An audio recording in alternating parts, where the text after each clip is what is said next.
Okay, we'll call the meeting to order at 6:30. First order of business is the minutes from the February 5th meeting. I take it everybody's had a chance to look at that. Can I have a motion to accept those minutes? So moved. Got a motion? Is there a second? Second. Got a second? Any discussion at all? All in favor, please say aye. Aye. Opposed? I Abstentions? abstain, I wasn't there. Okay, motion carries forward with one abstention. Okay, the next item is the long-awaited minutes from our special meeting of January 21st, which probably just showed up in your inboxes tonight. So since this is possibly our last meeting as a board, I want to take a few minutes to read through that and see what people think.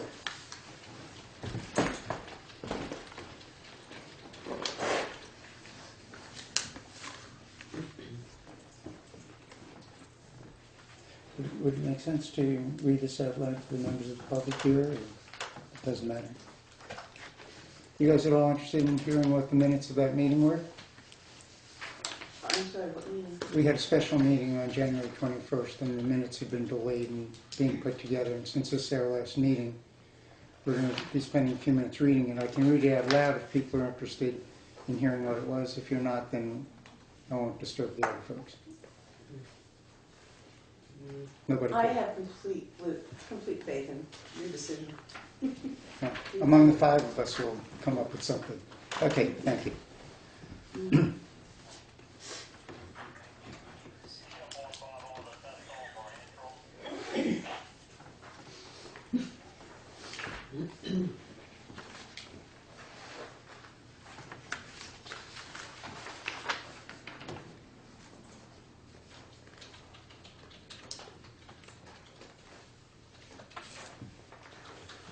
By the way, for members of the public, since this was a special meeting, it wasn't captured by the video from BAC TV, we do have an audio tape of it, though, in case anybody's interested in picking up on that later on, or particularly the new members of the board, if there's any follow-up that's involved, you may want to hear it directly.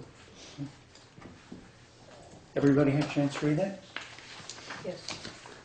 A motion to approve those minutes? So moved. Got a motion, is there a second? Second. Got a second? Any further discussion? Yeah, I disagree with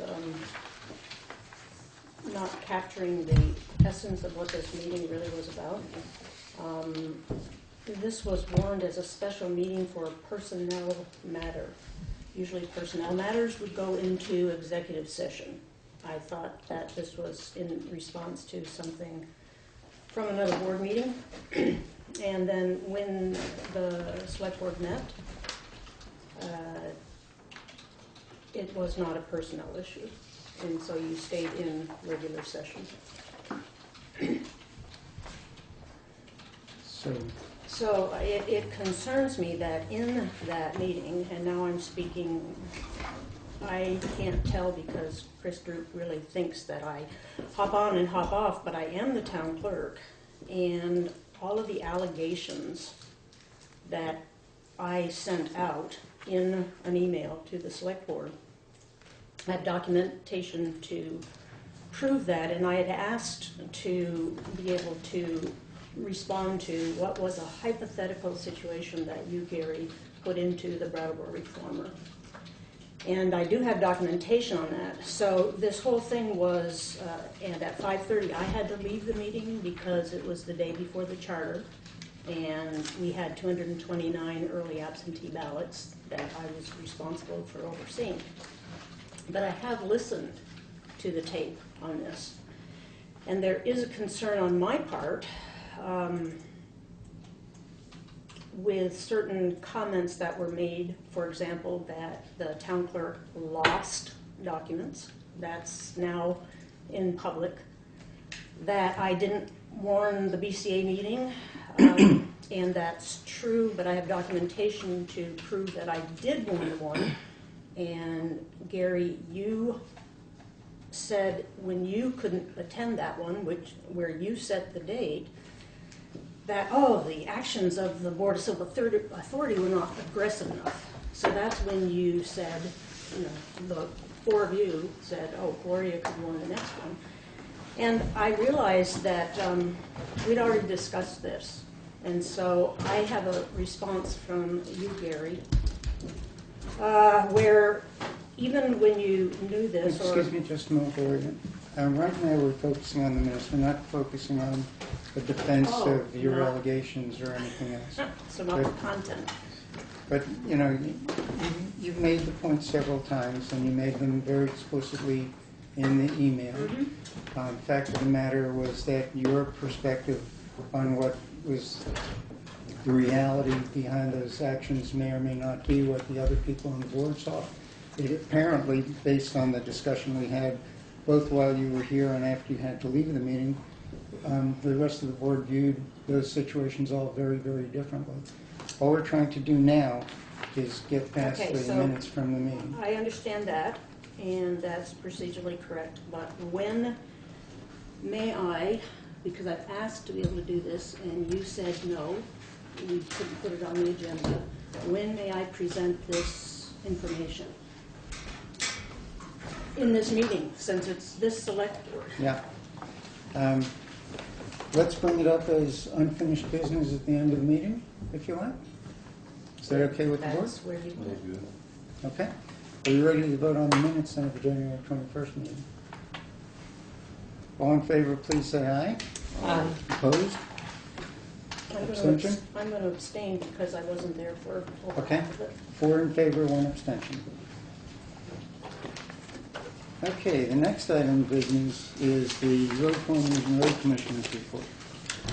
The roads are being pushed back as time permits. It's been a very long winter.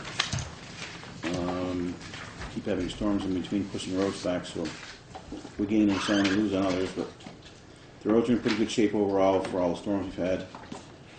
We haven't had very many complaints about the roads, which has been good.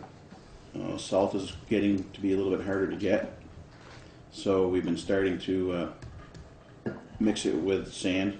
That seems to be working really well. We're all set right now, but it takes them 3 or 4 days to get a load of sand, and they said now they're salt. They said now they're down to their last bit, so we're trying to conserve as much as we can on it. As far as the equipment goes, the 06 Sterling has a broken spring on the right side. It'll be going to State Line Truck Service for repairs as soon as we get a couple of days that aren't storming. The 2014 Mack will need to go over to the state line at some point and have a computer update done to it. It has a throttle issue. The 07 F350 was up to Coleman's repair for rear brakes. Otherwise, the stuff's been pretty minor. Some of the truck wings have had some cracks welded up. They did that at the garage. The extreme cold makes the steel brittle, and the wings crack every now and then, so they've been welding up on that. The 2011 F350's got a bad tire on the back right now. The steel belts have separated, so I'm going to have to put tires on that next week. The Williamsville Hall, I called the plumber about starting up the furnace at the Williamsville Hall, and Mark Gray will start cleaning up the snow on the steps and the handicapped access next week. Bridge 45 is the Hunter Brook Bridge.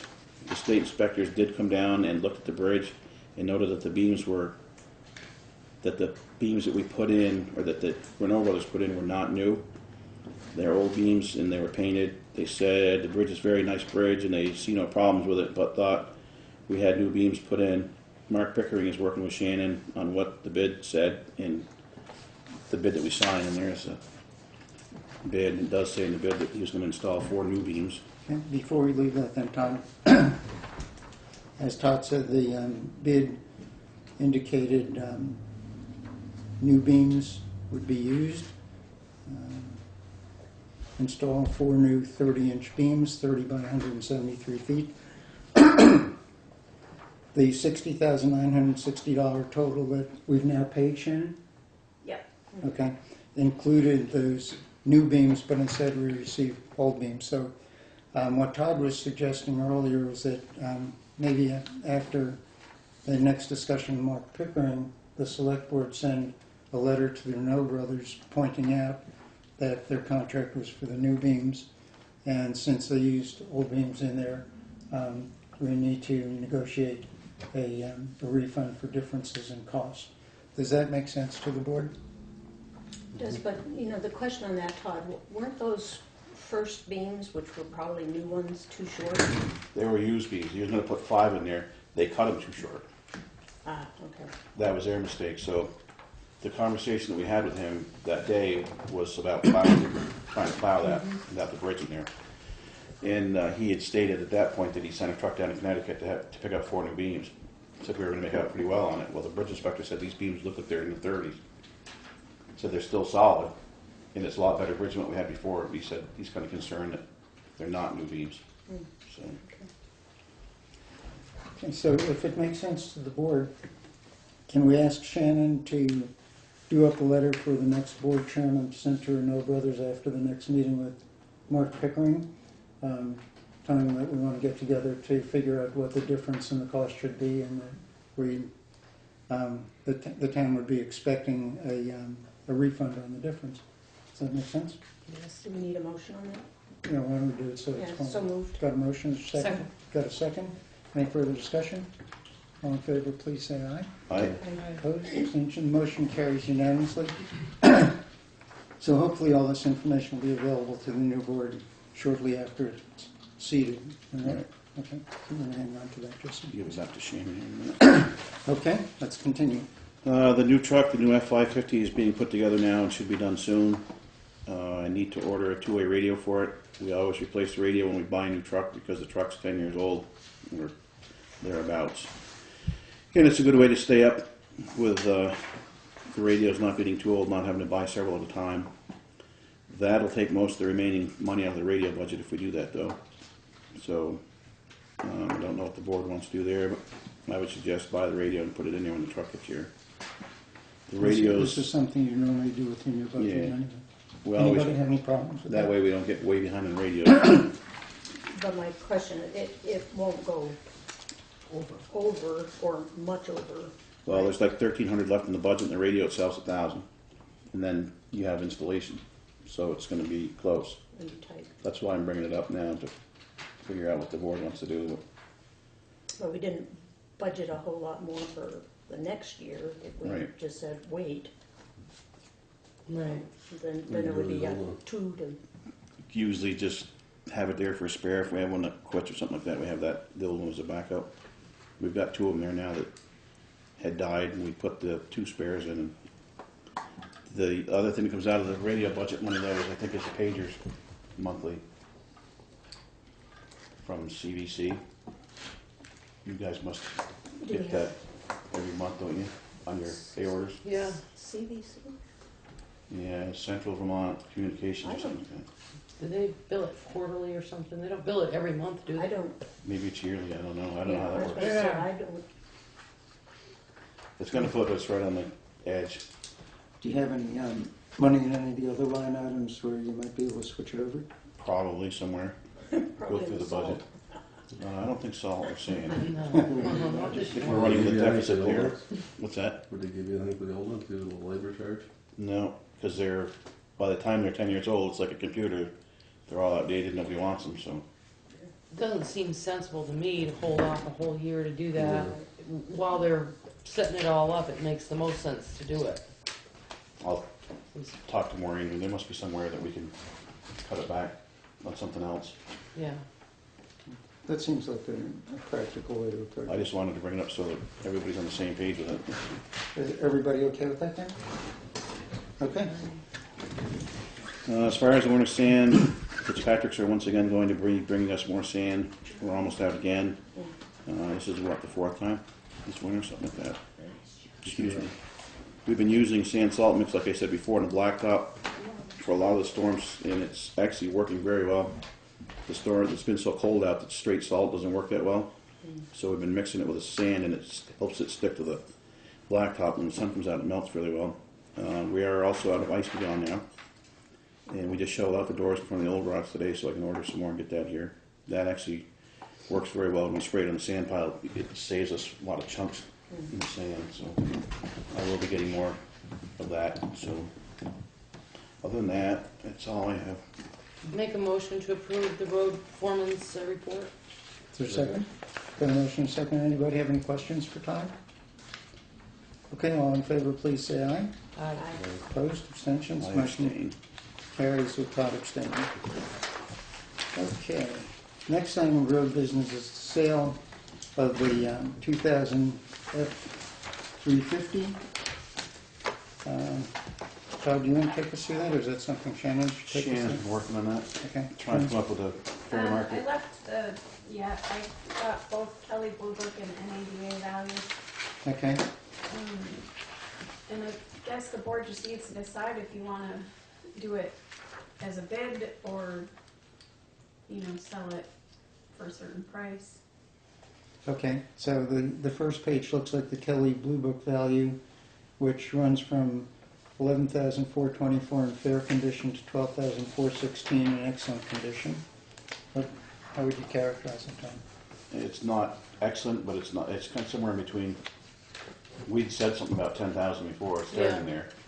Minimum, that was our minimum. Good condition is 11,007, very good condition is 12,001. Does that doesn't include the dump body and the, It does. it does? Plow and all that? Okay, so that's Kelly Blue Book. If we figure it's in good condition, then it's 11,736. And the NADA value, I take it that's the price with the options down at the bottom here, Sharon? Yeah, that one was a little more confusing, but I think it's the ones at the bottom. Okay. Clean retail, they have, I guess clean trade-in is what we need, 14,825, and for average trade-in, 13,775. So it looks like we're someplace between 11,700 and 13,700 as what the book value is on those anyway. Maybe we should, is it VLCT that posts that, or Vermont Local Roads that has that site where I you don't can? think Vermont Local Roads does it anymore since the state took over it, but VLCT does. I would recommend that we put it into VLCT with a minimum, put it out to bid. As soon as Yeah, the new truck gets here, put it out to bid, and, That and put it in the reformer. yeah, Sorry, Gary. Okay. What would you recommend as the minimum bid then? we talked about 10,000 before, but that says 11 pretty much, so. Is it the smartest thing to put it out to bid, or is it smarter to try to sell it? Now, have we had any experience with putting vehicles out to bid?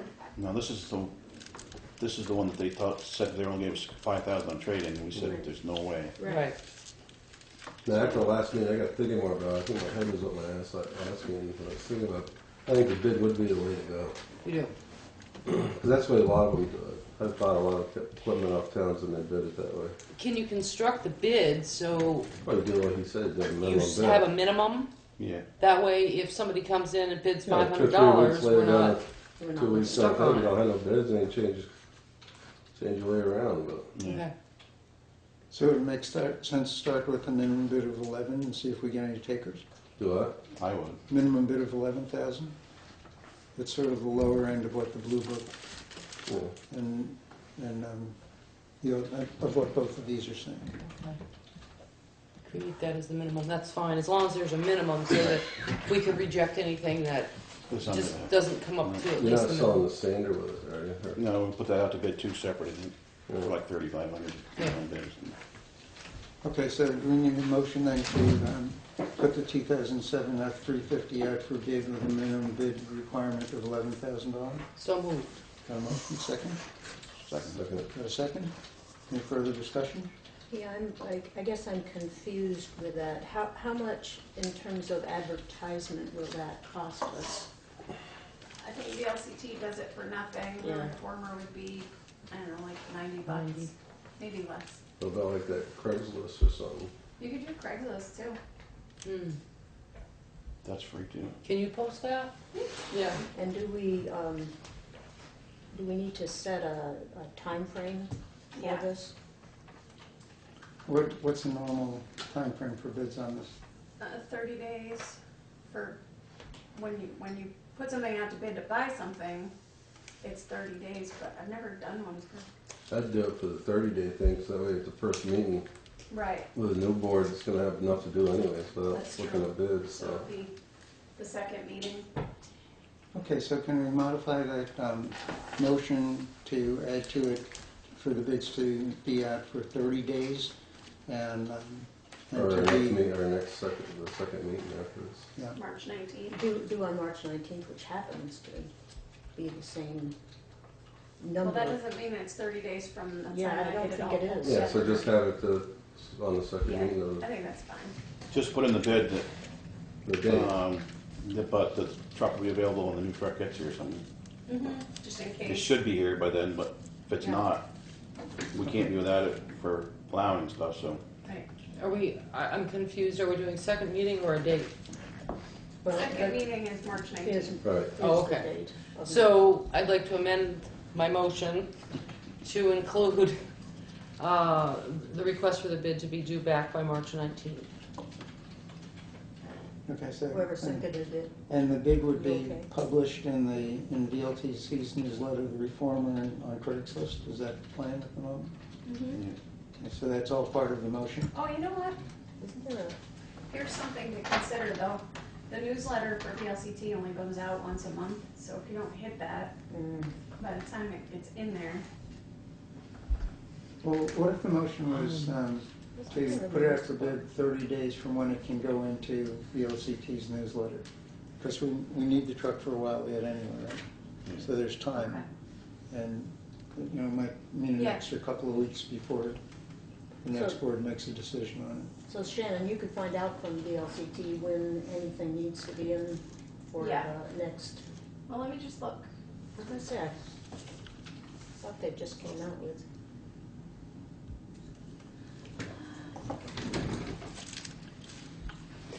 Would it also make any sense, I'm trying to think of the publication. It's all the guys, you guys should know this. You know, Isn't there like a municipal instead of Craigslist, it is, but it's automotive? where you'd go for your diesel trucks and your excavators, there's Yeah, a, that's dealerships. no. A book, you mean? I know they do publish a There's book. the auto hunter. Well, there's a contractor's one too. that Yes, comes out exactly, Mike. Every month. We can work with Shannon. And my Get more recollection information is we can, I guess. that one was around, I think you can put an ad in there somewhere around 50. If you want really great pictures, it goes to 75, the more you do it. So that may be something to consider too. Okay, so should we make part of the motion that Todd will get together with Shannon on where we should publish the bids? I'm not sure that that needs to be part of the motion. I think it could just be an understood. Okay, so then the Yes. motion is what, Chris? So yeah, the motion is that we will put the old truck out to bid with an expectation that the bid will be back in by the second meeting. No, we need Minimum to of. make it more, Okay. give With Shannon a- more latitude. Yeah. for Oh, you want more VLCT. latitude, I got confused on that. Minimum of 11,000. Make a motion that we put this truck out to bid. Shannon will handle, and Todd will handle where it will go out to bid with a minimum bid of 11,000. And latitude on when the bid can come in, depending on what VLCT's time frame is to post it. Okay, is that clear, everybody? Is there a second on that one then? Second. Got a second? Or, I Further mean, this is discussion? just a, we already had the motion on there, so. Yeah, I was gonna say, I think I'm gonna retract, for the public good, retract any motions that were on the table on that until my last motion was made. Okay, you, okay, is the seconder on that? Sounds like a I think we plan. can vote on the motion that remains on the table now.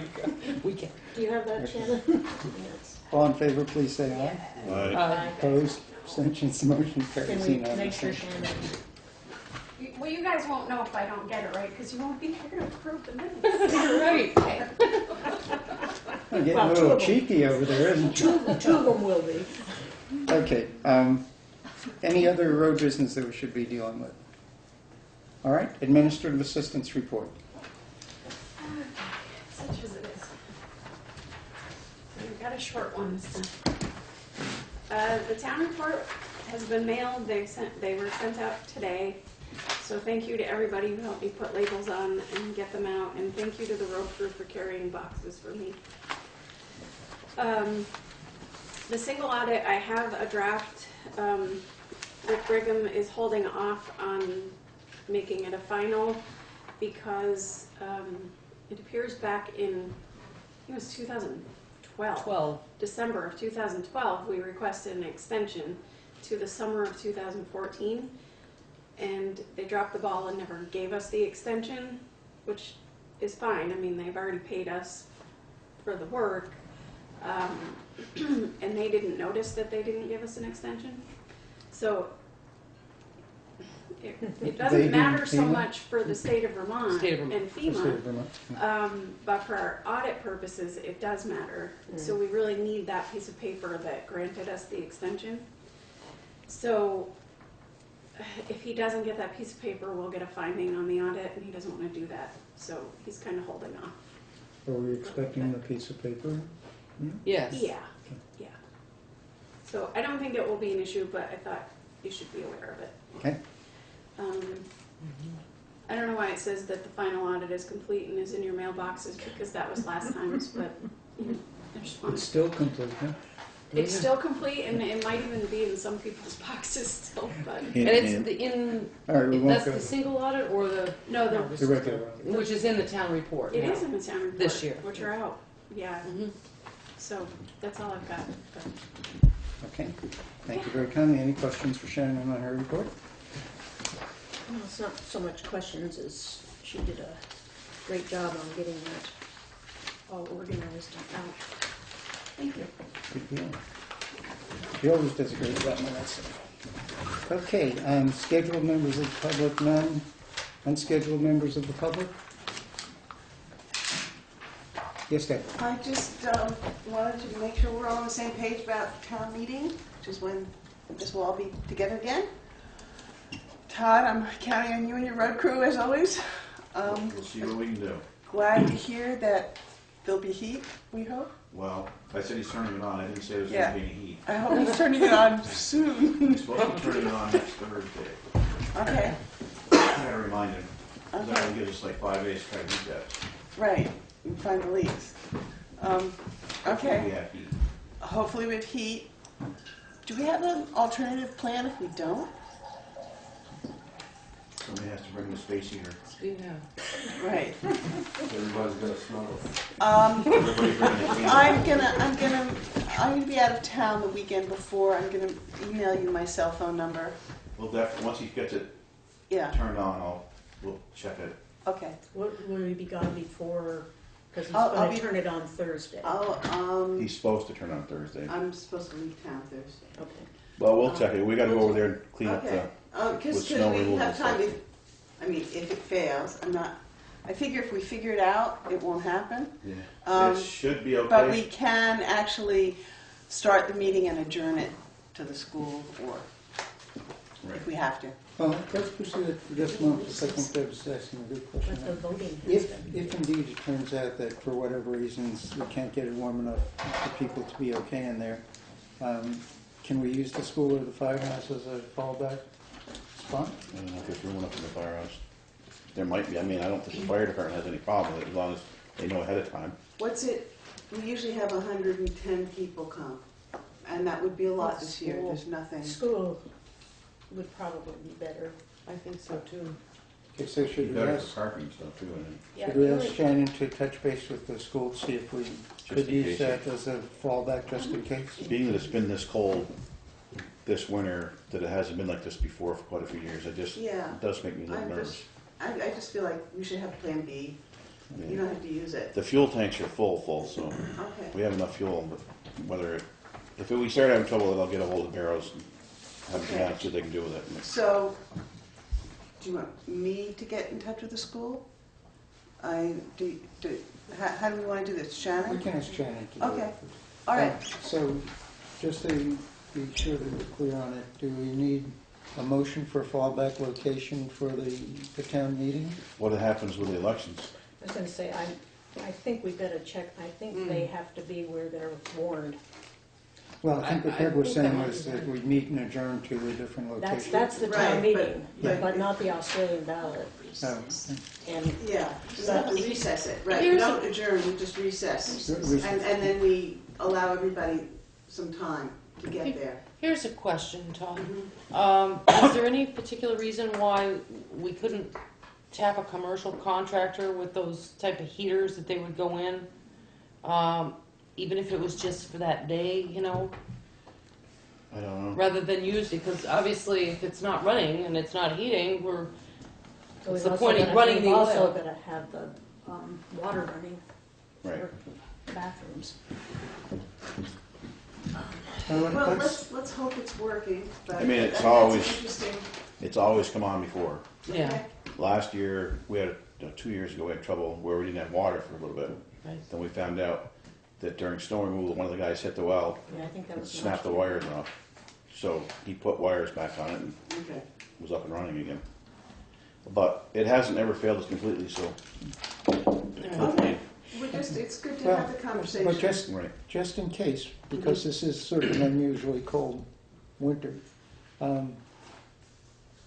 it doesn't seem like there's a problem in recessing the town meeting and putting it, and moving people over to the school, for There's example. no This problem point, doing Lori's raising about the Australian ballot. that. Right. Is there any way we can check on that to see? I if- think so, yeah.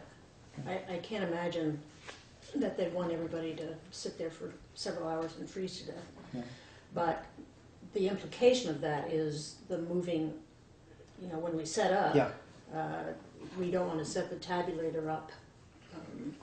Well, we'd probably know the night You before know, Yeah, yeah. Yeah. if it was And that's mild. what I'm saying, Yeah, if we exactly. had to, I don't know why you couldn't, I wouldn't call them space heaters, but, you know, there are commercial units. You gotta try to keep for some reason the furnace isn't doing it, it's gonna freeze out Right. because of all the water. Well, could we sacrifice water to let people in and out to vote? What? Oh, you mean just having the voting there, Mhm. but town meeting in recess someplace else. You've got significant implications there of where the election officials have to be. I can't see it being a real big problem. If you can't use the building, you pull it all and go to one other spot. Well, I'll Now, check- if the building I'll should check burn with- down that night, you're not gonna have any ashes of the tabulator, so. and maybe what we could do at the upcoming BCA meeting is just cover it to ask the BCA to make a decision that if for some reason we can't use the building because everything's frozen, is it okay to Yeah. do the election at the school as Because well? we said you'll know the night before anyway, Right. so. Well, and we should even know before that. You would know Thursday to Friday. well, by Monday, which is the day before, we will definitely know if there's something going wrong. Okay?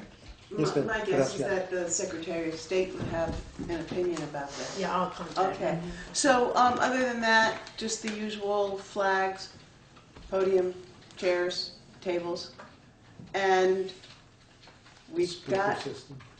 that's there. Let's hope we don't need it.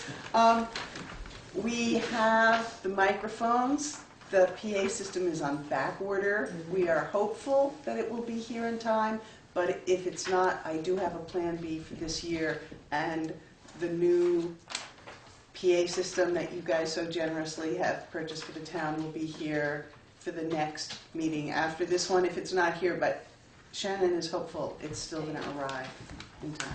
And this plan B, people hold the microphones and just shout to pretend. Yeah, exactly. I've got a megaphone. The only other issue that we have is the way the weather's been this year. When it comes time to set up, if it's snowing, and we may have to have volunteers go in there and set it up. Okay, We had that happen it's quite a while ago now. right, because you guys are out plowing. Right. We had that happen a few years ago. But if it looks like it's gonna do that, I'll hold somebody. Didn't we have? We should discuss Right. that at the BCAV too. And I Union would Hall, say that Greg? Yeah. the hall committee would probably be very, a good place to The start. chairs are all there, so it's just a matter of Yeah. going in there and setting them Setting them up, And the tables. up. Pretty much the tables are all there, yeah. yeah. Just Is there the any flag issue- of the firehouse. Is there any issue with the, with parking because of the amounts of snow that we've got? We'll just push it back, so it's gonna loader. There's always an issue at. I know there's always, I was just wondering if it Well, might be we'll worse. push it back. Okay. All right. That's Anything else? it. Okay, That's thank you. it. Thanks See for you bringing then. up those points. Okay. Thank you. Anybody else? Is that on schedule, Gary? Unscheduled. I had a town office committee concern that I wanted to bring up, but I don't know what it, I don't see it on old business, so would it be appropriate to bring it up now, or? The concern that I had is for whoever is gonna be on the committee next year, and who's ever gonna be on the board next year, actually. The next order of business I expect for the next town office committee is gonna be either painting, siding, or siding the town office. At the time that funds were being, that you folks were putting together the budget, we didn't have any estimates as far as vinyl siding or wood siding.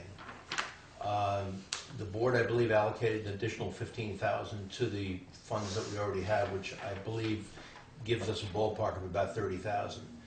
Since then, we've had one estimate come in on vinyl siding, none on wood.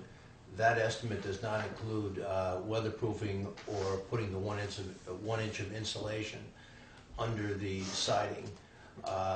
Without the insulation or the weatherproofing, that's $31,000. So my concern is that we kind of be hamstringing the next board or town office committee. They'll be light on funds. No problem if they choose to paint. There's more than enough there if the decision is to paint. But if they choose to side or vinyl the building, we're going to be light on funds. I just wanted to bring that to the attention of the board rather than have it surface later on. Right, I think, to me, if we are short, the thing to do is we do the front, maybe the sides, and then Well, wait I for don't funding think- to do the rest of it. Did that That's not gonna be a problem if they do, if the board decides to go with wood siding, we're not gonna side the addition anyway, the addition's Right. fine. But the wood siding, we don't have an estimate on yet. The vinyl, to do the vinyl properly, they really need to do the building. And that Yeah. estimate was $31,000 and did not include the 1 inch of insulation and the weatherproofing, which really it's kinda, if it's done and it's done properly, that should be added to it. And I expect there'll probably be another $5,000, although that's just a ballpark from me, not from the contractor. So I just wanted to throw that out there. We didn't know this at the time you guys were doing budget because the one, and that's just a ballpark estimate, that came in afterwards. So I just And wanted it's, to. so it's just a projection from one contractor, right? We don't have bids on No, it. again, it's only one contractor. For all I know, somebody else may come in lower, but I just wanted There's to always hope. bring in the fact that that's a possibility that the next town office committee or the next board may have to face. Just wanted to bring it up. Thanks. Anybody have any questions about that? Very much. Any potential new board members have any questions about that? Yes, ma'am. Maybe we could bring in other people to give bids on it. Well, that's a possibility, but it's not as easy to get people to bid on these projects. They just don't seem to have the interest. They're booked up. I've talked to contractors. Many really don't want to deal with towns because of the lag time and the upfront money they have to put out, and then the lag time before they get paid. And you kind of got to go. You really have to go walking around knocking on their doors Okay. to get potential Who bids. decides on wood or vinyl? That will be up to the board. Okay. Yeah, that'll be the decision of the board, whatever. We just were going to advise them on what we thought was, and we have differences in opinion. The current committee has differences of opinion as far as that's concerned, so. In terms of which way to go? Which way to go, yeah. There's those considerations of painting and there's considerations of siding and vinyl, actually, so. So let me ask you another question. It sounded from your email or so, Dennis, that there's a possibility that we'd have a complete turnover of the town office committee next year? I believe so. I don't think any of the members of the town office committee are going to be on the committee next year. And I'm definitely not, and the feedback I've had from the other members is the same. Okay, so the new board may be in a position of having to seek out new members for the town office committee, and for all you know, they'll all come in and say, we look at it and we think that you ought to just paint it, or you just should aluminum side it, or vinyl sided, or Is they there- may be in congruence on what they want. Is there funding for that at the moment? We Is have there a- any funding? We have a capital Yeah. building. It's about $30,000 that'll be in there. Okay, and he's saying then that that's not enough. Right. Well, it's plenty for For- painting. Yes. If the board chooses to paint, there's more than enough. I think the estimate we had on painting was around $16,000 or $17,000. But if you choose to go another way, which my personal opinion is you should go another way, I don't think there's going to be enough funds for either of the other options. So Okay. that's, Thank you. Any other questions for Dennis? Thank you for serving. Yes. Thank you very much, Dennis. Nope. Mike, did you have something? Nope. Alrighty, new business. All right, let's go into old business. What I'd like to suggest is we reorder the old business so we can take care of the things that people here are waiting for first and then move on to the rest. So why don't we do the Auger Hole Road complaint first? Would that make sense? Okay. All right. At our last meeting, we decided to send a letter to the property owner and to send a copy to the person who's renting space there at the moment. Shannon has heard back from both of the parties. Do you want to share with us what got, Shannon? Yeah, it's over there. You want me to just read it? Okay. Okay, this is Shannon's memo to the select board.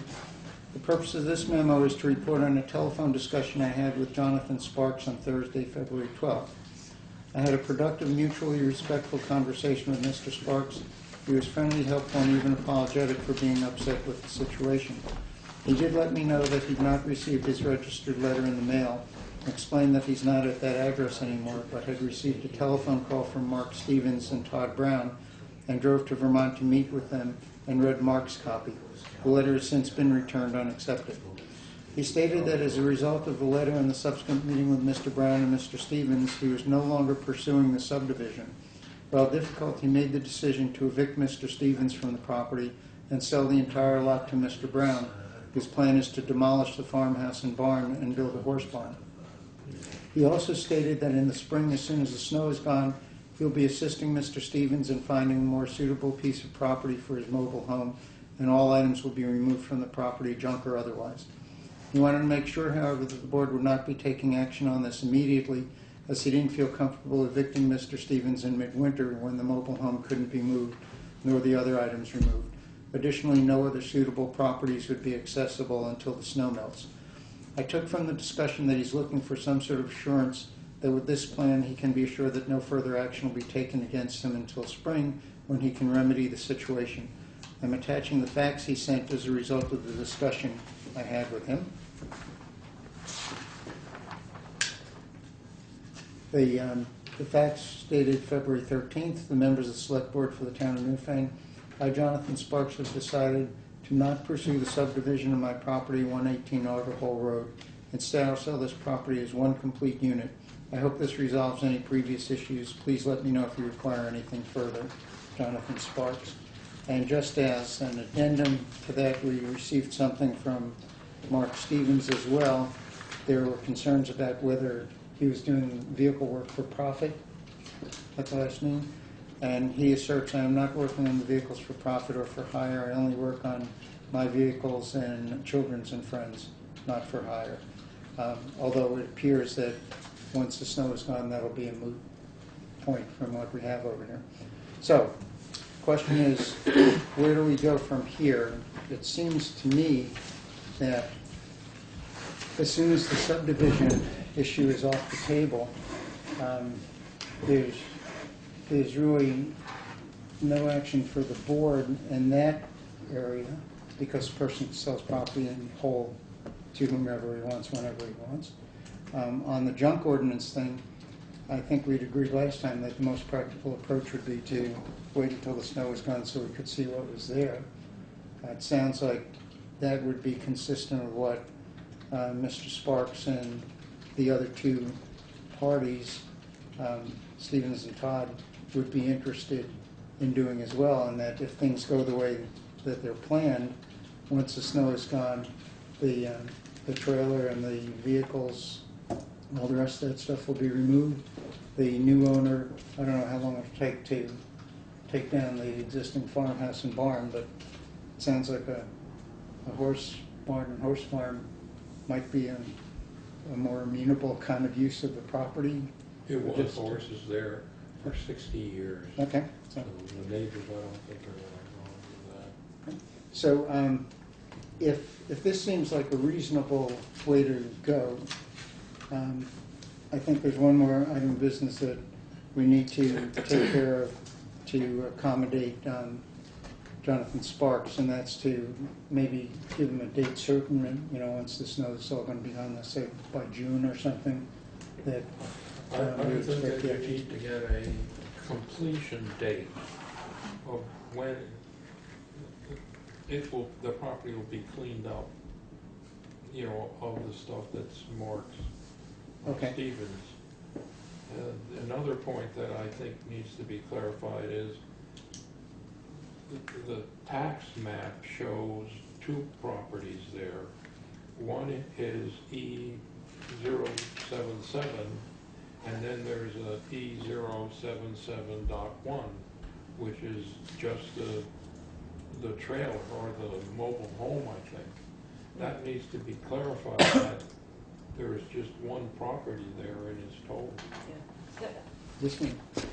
The 077.1 is only the mobile home itself.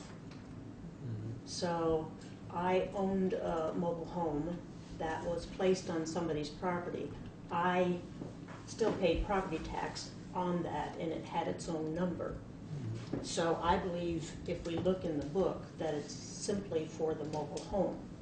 Yeah, but it looks like it's, when you look at the tax map and people use that, it looks like. You see that there's been a carving out. Yeah, it looks like it's been carved out.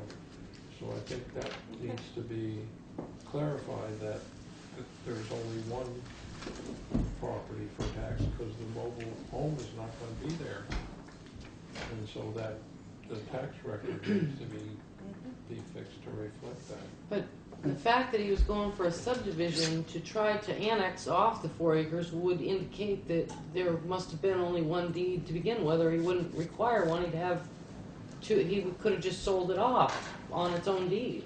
But you look at the tax map, go look Which- at that, which it's just- just like you said. Which may be just indicative of the fact that that piece got updated incorrectly or something. So last time we had any work on the tax maps were. I just looked it up in tax administration, Yeah, and that 00E 77.1 is listed as mobile home on land of Sparks in parentheses 00E So if the mobile 77. home disappears, then everything is It's solved. just the Yes. mobile home. Good, thank you, Shannon, that's helpful. Yeah. So to proceed, I guess what we need to do is to send a letter to Mr. Sparks saying that the select board would like to see the results of the cleanup of the junk vehicles, because that's really all that we would have authority of, by some date certain. Or what do if you we think? gave until June 30th or June 30th? something, Well- and then had it come back to the select board, the new select board, to do a look-see, a check to make sure that that's done. Sounds reasonable, that, you know, all the snow should be gone by June 30th, what do you think?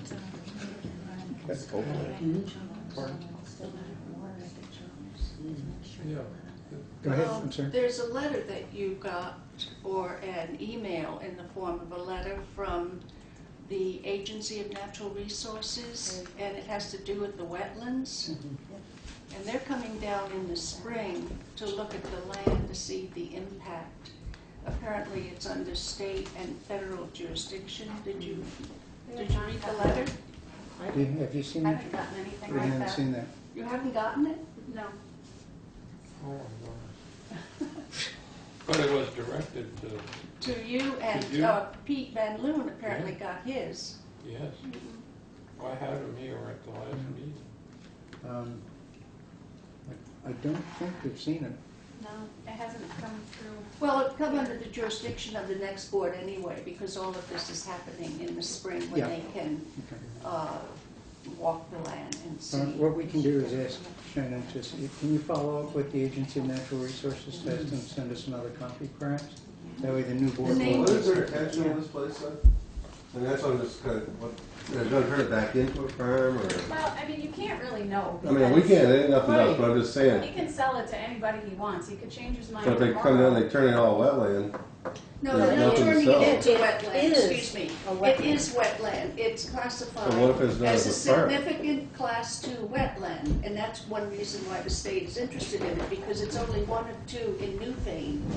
We're at the headwaters of it, as is the trail, and it means that it has endangered species of amphibians and birds. Or not necessarily endangered, but an excellent sampling of anybody who's interested in that. Okay, So, well, And I it's, think and it's we on need to- our, it's in our town plan. Well, the Doesn't- next board will have to follow up on that. We'll make sure we have a copy of the letter so that you guys will Yeah. know what to do. it's Rebecca Chalmers, in case you need the name. Okay, thank you. And there's another person, but I'm not sure if it's state or federal. So it sounds like the wetlands and the double checking that the junk vehicles have been removed are what the next board's going to have to worry about from the town's perspective, although dealing with the state on the wetlands issue. Peter? And also the investigation about the smells and things that Dr. what's his name? Schaefer. Yeah. Shape. On That whether there's a you have to failed let septic them system. know what you're gonna do with that. Okay. Yeah, I think that plan also is to wait until the snow is gone. Right. Have we already sent a letter to Tim Schaefer about that? You know what, I have not. Okay, so we'll need to send the letter to Tim. Maybe in this letter that we sent to Jonathan Sparks, we can point out that the select board would like to plan an inspection of the property to make sure the junk vehicles have been removed by June 30th. And hopefully by that time, the health officer will have had a chance to check out the septic system and see if there's any action that needs to be taken on that. Does that make sense? I have a feeling that the septic's gonna be removed anyway, because he's not gonna need it. He's not going to live there, he's going to use the land for the Right. horses. Yeah, there's no, So then all you'd have is a report from the health Well, officer that's to the good. next board that says Wetland people whatever it bring is that that to they're you doing, for- just like the Yeah, wetlands, well, the state's the Did one they that handles remove that, junk sends a from report. that by the time the Huh? closing happens and he Yeah. gets out there, it'll probably be Birds, gone. next week. Yeah. Okay, so do we need a motion to send this letter to Mr. Sparks? So moved. Got a motion? Second. Got a second? Any further discussion? Okay, so the motion we'll be voting on will be to have Shannon do up a letter. If you do it within the next 10 days, I can sign it, otherwise the next chair can sign it. Okay. And that letter will thank Mr. Sparks for his responses to us and point out that to make sure that everything's compliant with the town's junk vehicles ordinance, that we'd like to schedule an inspection around June 30th. At that time, we also hope to have had the report from the town health officer about the status of the septic system. And on the third point about the wetlands in the state's letter, I guess we need to see that first, Shannon, and Yeah. maybe if there's I'll give him a something that call. has to be added, we can add to that. Is this person out of Springfield or? Yeah. Yeah. So it's the Springfield office. Okay, so all in favor of the motion to send such a letter to Mr. Sparks, please say aye. Aye. Opposed, abstentions, motion carries unanimously. We'll do that. Pete? I'd like to get a copy of that. I was Okay. wondering about. Yeah, in fact, we probably should CC not only the abutting property owners, but the current renter as well. Right, And he's the one who's going to have to remove the vehicle. yeah. Okay. All right, are we okay on the Overhaul Road issue then? Is there anything else we should be doing about that right now? I don't have anything. Okay, The taxes are much too high. different issue. I think, though, that you should bring that up to the next board. I think that'd be a great idea. Okay, so I would, Well, good job, you guys did a yeoman's job, so thank you. everyone here for all that you've done. And thank you, over the years. Peter and Ellen and Merle, for taking the time to spend with us these last 2 meetings. I think it's been very helpful to have you guys. Yeah. Thank you. Thank you. Okay, so that's the Overhaul Road deal. Adams Hill closeouts. I can address Adams Hill closeouts. We're going to go back to the others. Okay. Yeah, I'm putting that as number 2.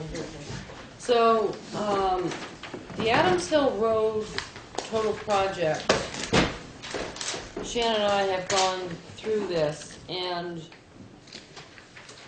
originally on our books, it was looking like it was $178,000 that we were not obtaining on this.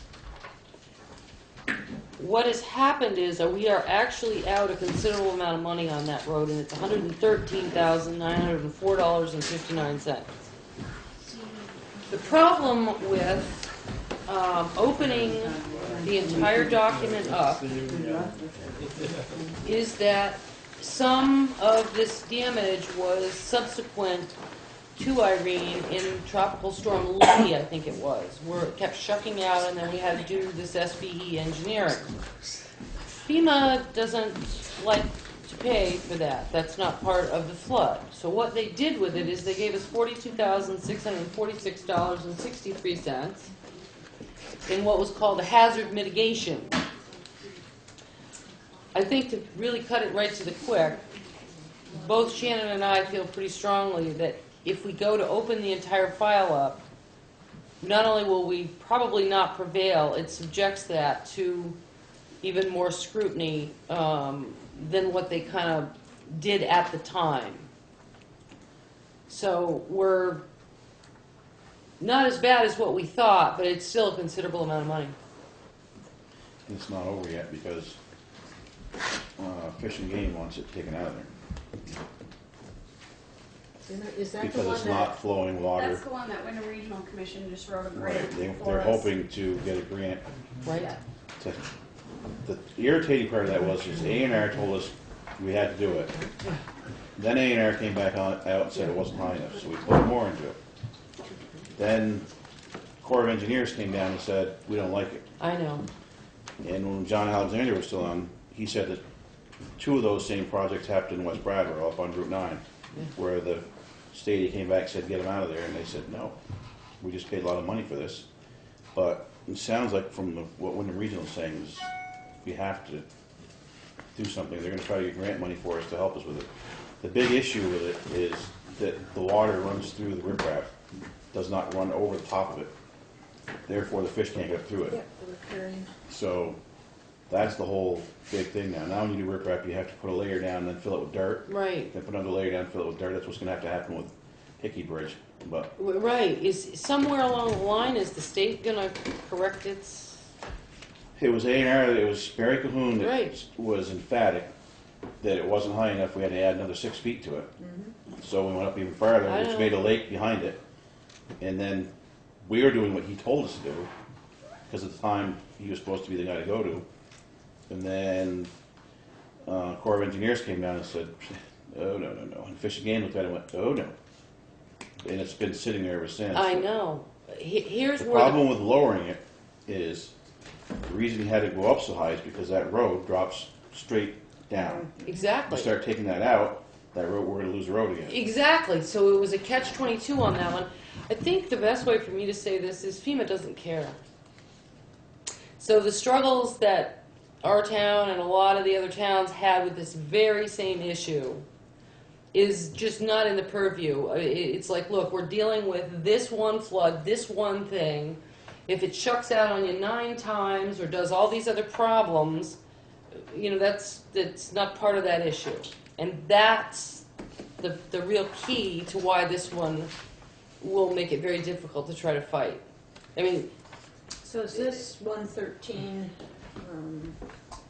9, is that part of the kind of guesstimate that we did last time of 400,000? Yes, well, it's lower than what we encapsulated into that 400,000, if that makes sense. We're coming out a little better than I thought. But this isn't on top of that.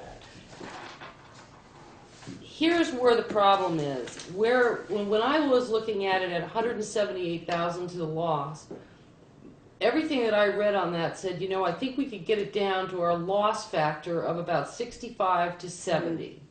So what we're looking at in the figures that I was giving you way back then, from where we actually stand at 113 is you're going to open up a whole can of worms for a potential gain of 30,000. And we've looked at it, and it's not looking like to us, the way FEMA rules are, that we're going to prevail on it. So Your it's suggestion is to leave well enough alone. precisely right. We will. That was in that 400,000 that we discussed. We knew we were going to take a hit. It isn't as bad as where it was, but we're not going to pull another 30 out of it. Plus, right now, it's quieted down. I haven't heard anything from the state to do one thing or another for a long time with that, so. Yeah. When the regional's involved in it somehow, then if he can get grant money and they can fix it and still have a road left and they're done, fine. That one's where the issue is. Tell you what, they start moving that, they're gonna lose that It's the road. It's only protection. wide enough for one pair now up through there. Yeah. So in terms of FEMA, potential FEMA reimbursement for anything more, is there anyone on the board who thinks we ought to be pressing for it? It sounds like your recommendation is we not press. Correct. It is. And that we're talking about a $30,000 hit when all is said and In done. the differential, there was no way you're not going to take a hit on that one, but it was so high. I'm saying leave it now where it is. It could be worse off if they. Oh yeah, it's very possible. Okay, anybody have a different perspective on that? Okay, do we need to take any action or just let it ride? I don't think so.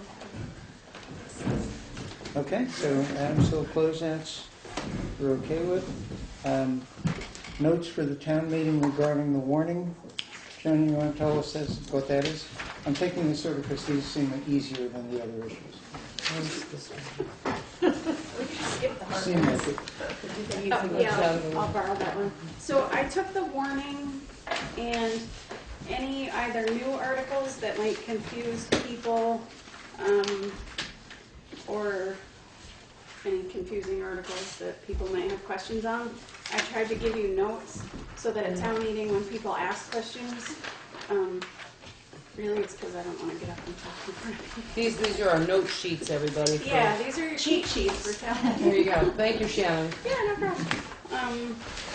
So yeah, I'll be hiding in the back with my calculator and to make me figure out. Okay. But so Article 2 was it's the new one that people, if they're really paying attention, will notice is a new article, and so that one's pretty easily explained. Let's see. Article 5 is the one that should probably go next year, but nothing needs to be done this year. 6 is the Shannon, what you're. just- Yep. Just so that the folks on the next board know, can you Yep. tell them what Article 5 is and why it should go next year? Yep. So Article 5 is the article for which you pay the elected officials, although you can still leave in what you're going to pay for mileage and that stuff. Mhm. But the attorney for the town has recommended taking that out, and he had several reasons, but the first and foremost was the select board's responsibility is to set salary, benefits, etc. for all employees, whether elected or not. So let's say Gloria was town clerk for 45 years and had a salary of $100,000, and you had good luck, Gloria. Yeah, really. And you had somebody come in who graduated high school last year and has no experience. If the townspeople set that salary at $100,000, you have somebody coming in with absolutely zero experience making $100,000. So, you know, it kind of brings the the ability to control spending back to the select Putting board. it back only in the budget There's allows you guys There's to, no sliding scale based on. No, right. Has, But no, not, if has we do not. it the way the attorney has recommended, then there would be. then the board would be able to say, Yeah. oh, our new town clerk is just a high school graduate with no experience, we're gonna pull it back to such and such. Right, so the way we have it now is the townspeople vote Right. to pay a salary for the year, and it doesn't matter who steps into that position. Right. They get the same. Makes sense. Mhm. Yeah, so. Sounds like um, a good bit of flexibility for the town that way, we're still So we paying could- for. Right. So you're saying that it can be voted in that a sliding scale salary? would No, be- no, you wouldn't put it in as a separate warning. Instead, it would just be part of the budget. So you would say that we're going to pay up to, or we're planning to pay $40,000 Right. for this position. If the person who actually wins the election doesn't have the same experience, with it just being in the budget rather than something the townspeople voted on as a separate warrant item, you have the latitude then to say, well, let's think about this. This person doesn't have as much Oh, that's what I'm experience. saying, Yeah. yeah. But That's what then I it's meant. strictly the select board's decision. So That's is the right. sliding scale standardized? I'm sorry? Is the sliding scale, or would the sliding scale be standardized? And if it isn't, whose job is It's it the to? select board's job. Ah, Yeah. okay. And you can get some help. I mean, you can check with Yeah. VLCT about right. what other towns are paying Right. and this sort of thing. But it's ultimately the select board's decision. And the point is that this salary, Article 5 is in the budget. It's just been kept out and hasn't needed to be in here. And the And town so, attorney said that a lot of towns are starting to do this for that very reason. Just to Yeah, give that the makes board the sense. authority to do something if you wind up having a brand new person there who doesn't have any Right. experience. Another example they had was, say you get somebody who comes in and they decide they're only gonna work 10 hours a week, and the voters have voted to pay them $50,000 a year. There's nothing you can do about that. They're gonna collect their $50,000 a year and work 10 So hours it's a up to week. the elected official to decide how many hours? Yes, Oh, it Yes. is. Oh, Yes. It's been recommended by the town and in discussion in town meetings that it's a 40-hour week. Right. right. But- So but the fact is that each elected official can set his or her own hours. I can see where this could almost be a problem either way. Yeah, You know, Yeah. you could do it this even with somebody that's been in on the job for 10 years. Also, the board could in there just say like, you're only gonna work 25 hours and been working 35 hours, either 30 hours after 50, whatever. They could, the board could sit in and say, well, we're gonna pay you at a rate of 20 hours, so we're gonna knock, instead of 50, we're gonna, or 40, whatever it is, we're gonna knock it back to 30. Yeah, that could happen. Yeah. It's a, So, I mean- it's a right, but possibility. it'd be the same as doing that to me. It would- Ultimately, though, the No, voters you're- 'cause vote you're the elected. budget. Right. And at town meeting, if they want to pull an item out of that budget and bring it up for discussion, so in other words, if that started to get out of hand, your voters themselves can walk in there and say, look, right to the board, or they can do it any time. We're not liking what's happening here, and, raise it as an issue. So there is a mechanism to, mediate that, I would call it. Yeah, there are a number of potential issues that the town could have to deal with. It's perfectly legal the day after the election for the treasurer or the town clerk to come in and say, okay, I'm going to be open this Wednesday, and that's it. And- It's unlikely that it would Could happen. also say, pay me my full salary. Yeah, Yes. And leave. and give me my check for the full year. And you have to do that? Yeah. Yeah, Yeah. You would. legally you'd have to do The way that. this is written. I would guess that person wouldn't be reelected. No, but if, on the other hand, you do it the way the attorney's suggesting, if the person comes in the next day and says, I'm working on Wednesday and that's it for the year, you as the select board would have the authority to make an adjustment in the budget and say, okay, we'll pay you for the one day. But the way it is right now, yeah, I think that's what Right the up. attorney was saying. Right after the election, wouldn't it have to be for the next Not after this Well, it'd be election. after Oh, no, the not fiscal after That's this what I budget. meant. Yeah. Yeah, And I'm just saying, in theory, yeah, if right. 2 years from now, someone comes in, wow. they say, I'm only working Wednesday and that's it for the year, the select board that's sitting at that time would have the authority under this new approach to say, Yes. that's fine, but you're only getting paid for the one day, not, the town's not paying you the full $40,000 or whatever it is for one day's work. Can I ask, is the salary set and decisions made about salaries for every paid officer? Like, for example, road commissioner, let's say. If Todd's been a road commissioner for X amount of time and he's making $100,000 and then he decides to leave, would that next road commissioner automatically get $100,000? No. Or would that The be? select board to hire with You whatever go through a whole salary. hiring process with employees. Essentially, that hasn't happened, and for years and years and years, we haven't done that. We've gone into an article in town meeting and said, do the voters of the town of Newfane want to pay $30,000 for the treasurer or the town clerk? And they go yay or nay, vote it up or down, whatever they do. What we're saying here is that we don't just have salaries, we also have some benefit packages. Right. Because we have already articled this, this is where you will stand this year. The voters will do the same that they have always done, say yay or nay. Your board will next decide yay or nay to put this in or out. The recommendation from the attorney is to remove that.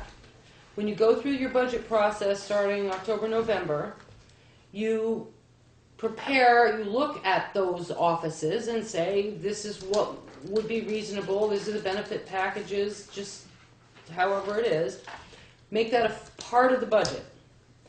It allows you then to be able to control, let's just say someone left town and they're no longer the town clerk and they have to quit, even though they're elected.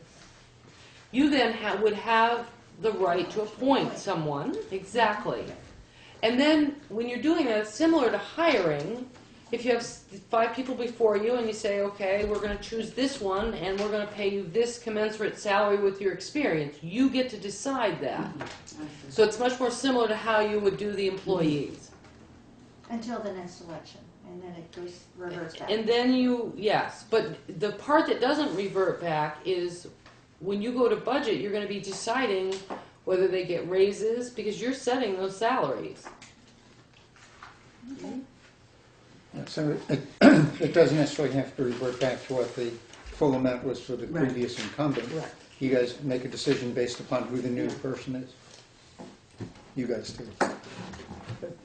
Okay, anything else that we should be talking about on the warning or the moratorium, Michelle? Oh, yeah, unless you don't need me to run through them, but if Oh, why it's don't you do it helpful. just so they... Okay, so Article People- 6 is the article in which the town is authorizing you to spend.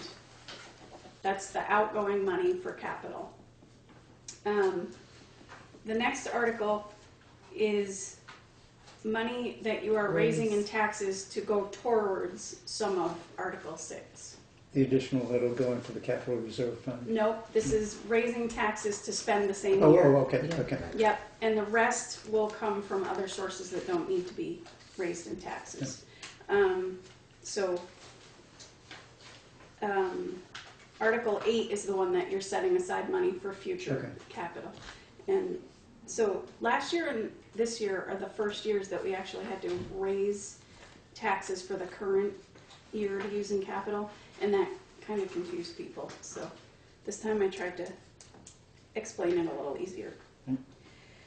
And then Article 9 is the big budget number, which I know of at least one person who will be offering an amendment because they missed the deadline for social service.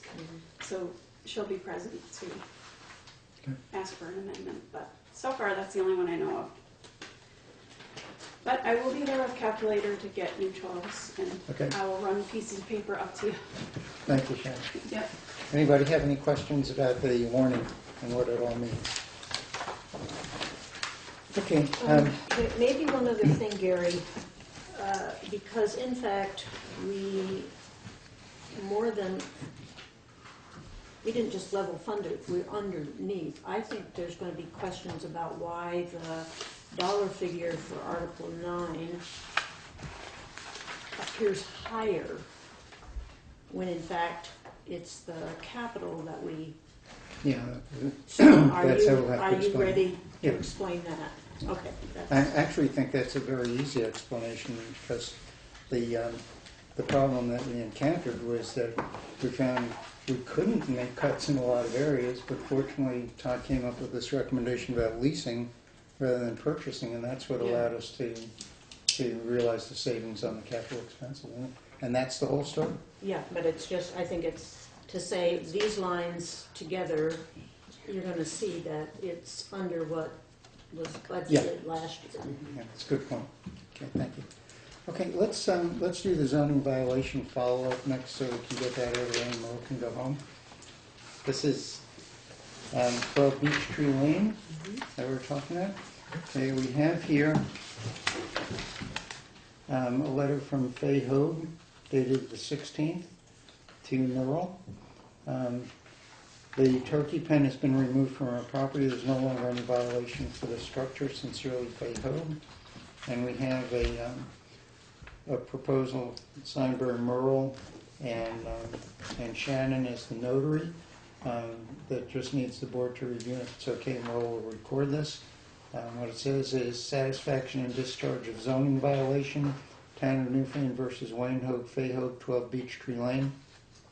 This document is signed by Merle Tessier, zoning administrator, on behalf of the Town of Newfane on February 19th, 2015. Zoning administrator acknowledges full remedy of the judgment issued on November 19th, 2013, and recorded in Book 132, page 754 of the Newfane Land Records, and further agrees that the parties do not owe any penalties in connection with the violation. Signed, Merle Tessier, attested to by Shannon as the notary. Are you guys okay with that? Yeah, I move to accept that. Second. Motion, got a second? Further discussion? All in favor, please say aye. Aye. Opposed, abstentions, motion carries. Golden, thank you very much. Okay, Thank you for all your work on that, Merle. thanks Christine for following up for me. Okay. Great pictures. Okay. All right, next item of old business, the zoning bylaw. How do we stand on that now? Pete Van Loan reviewed it. His suggestion was to take that paragraph right out about the fines and then go ahead and adopt it. And basically, it really just needs to be moved on. But in the meantime, you can adopt it and send it back for. He had suggestions throughout, Yeah, but he said he would work with the planning commission on those. okay, so from the DRB's perspective, it's okay to approve the zoning bylaws, and they'll just be revising, the planning commission will be revising them in the future again. Yep. And But the the other point about the- recommendation was to take out that paragraph. About mediating the fine Yeah. business. What do you guys think about that? Was he representing the DRB or just being Pete and Lou? I think he was just being Pete. Yeah, I don't think it's DRB. Okay, Yeah. We better turn that over to the DRB for review before we approve something we don't know what we're approving. No, because it's not really in their purview. to do that. what it would be basically is we'd be approving the zoning bylaw the way it was presented to us without that one paragraph change that we were going to make about, if someone had a problem with the fine, they could appeal to the select board and the select board. And could there's reduce it. actually a statutory process for fines that I don't think the select board really needs to put in anywhere because it's pretty clearly laid out in the statutes of how you're supposed to do it. I think we just never knew how to do it. Right. Okay, We so never did it. let's use this thing as an example with the turkey pen. Let's say that hadn't been satisfied and the potential fines over 2 years were assessed at $100 a day. They can't be. They can't be, okay, No, why is because that? there's a statutory limit of $500, period. Okay, Yes. good. And so the way that that would be done is really similar to the dog ordinance. whereas the zoning administrator would be named as a person who has authority to write a ticket. He would issue the ticket, send the copy to the municipal ordinance bureau, and they would enforce it. Okay, so the court could reduce the size of the fine if it wanted to as well. They The select could. board doesn't have to be involved in the thing, right? Right, I mean, he would have to write the ticket, Yeah. but, So say you wrote a ticket to me and I appealed then to it would the go to court. court. Just like if you had a speeding Okay. ticket, you would go to court and the judge would decide. So if it's like a speeding ticket, if I go to court, they wind up increasing the size of the fine that I have to pay. They might. Well, I guess you don't do it the way I do, but. Okay. Well, the other thing is that we learned, that also isn't something as a violation that goes to the town clerk for an attachment to a deed. Merle said it was. Yeah. Does He it? said you have to record the violation. Yes, see, that's Oh, what okay. I didn't remember as town clerk that we had Okay. that in there, so he's referenced the book and page number, but yeah, that's a requirement. Yeah, and Okay. So once this It's document satisfied. is ready to go, that will be recorded, and Mhm. in the same way, you go back to that book 132, And 754, it's void. and we discharge it. Okay, right, it's, okay. I researched today, I was looking for them, and what I ended up doing was using, a lien release. Yes. Mhm. And I just modified it to be a zoning violation. It's perfect. Is it, So at least it will follow Mhm. through the title. is it possible, Shannon, for us to get the statute reference in there so that in the zoning bylaw? I mean, she's saying that statutes have the process, and usually we just say Title 17 Yeah, USA. I don't think I'm comfortable Mm-mm. revising it, but, No. Well, so if we do this now, we're taking out, we're leaving in what was there, is that right? Mhm. And just not doing any changes to it. It's the only change we were talking about was And that, then maybe recommend yes. for And that. actually, there was a workshop in November that VLCT put on that addressed all of this, and if it comes back up again, I'm gonna go. Well, what I would recommend that we do with this is, the planning commission, even the DRB, just get a notification, hey guys, there's a process for handling these things, and we'll try to get everybody up to speed as we go along. In the meantime, I'm gonna make a motion that we approve the zoning bylaws as they were presented by the planning commission. Okay, is there a second? Second. Got a second on it? Further discussion? I think it's to adopt, but I'm just gonna change that in a minute. Okay. Adopt. Yeah, we adopt it, we don't approve it. So all in favor of adopting the zoning bylaw as presented by the planning commission, please say aye. Aye. Opposed? Abstention? Okay, the motion carries unanimously. Do we have to need sign? That's what I was going to ask. Do we need to sign that, Shannon? I don't know. Let me look and see if there's a signature. Okay, if there's a signature page, if you get it around to us, we can take care of that as well. And do we have any sense, I remember one time reading in the book that the town clerk has to certify the zoning bylaws in the same way of certifying the town plan. Mhm. But then somebody said no, and I don't know what that process is, so I think we've got to look into that. Because if we've got to certify, then we've got to have the copies of the warnings for the hearings. There is no signature page. Okay, so It's just minutes the, of a- the minutes of yeah. this meeting are the Yeah, and there's adoption. an adopted date that I just changed. so Okay. I think- On this point that Gloria is raising, that's something we'll need to look into then, to make sure that it gets certified the proper way. If it needs to go to Wyndham Regional. No, it does not need to go to Wyndham Regional. Okay, so it doesn't need any additional certification, just, Nope. Oh, okay, so we're good. there you go. All right, the new board will have a new zoning bylaw to deal with, and by this time, the planning commission will start revising it anyway. Yeah. Okay, capital policy. We were waiting last time for Todd to be with us to get some suggested amounts to go in there. Yeah, he was really excited about it. These are the 2 points. Yeah. It's hard to know because, like with a grader or something like that, you could be spending 200,000. Yeah, You know, if you don't lease it, you'd be 200,000. If you do, and then if it's like it was back when we bought the grader, for some reason the town decides not to buy any equipment for 2 or 3 years, and all of a sudden they do buy equipment. That particular year, we were like 375,000. We ended up buying a grader, a dump truck, and a 1-ton. Well, I think this is just a threshold number.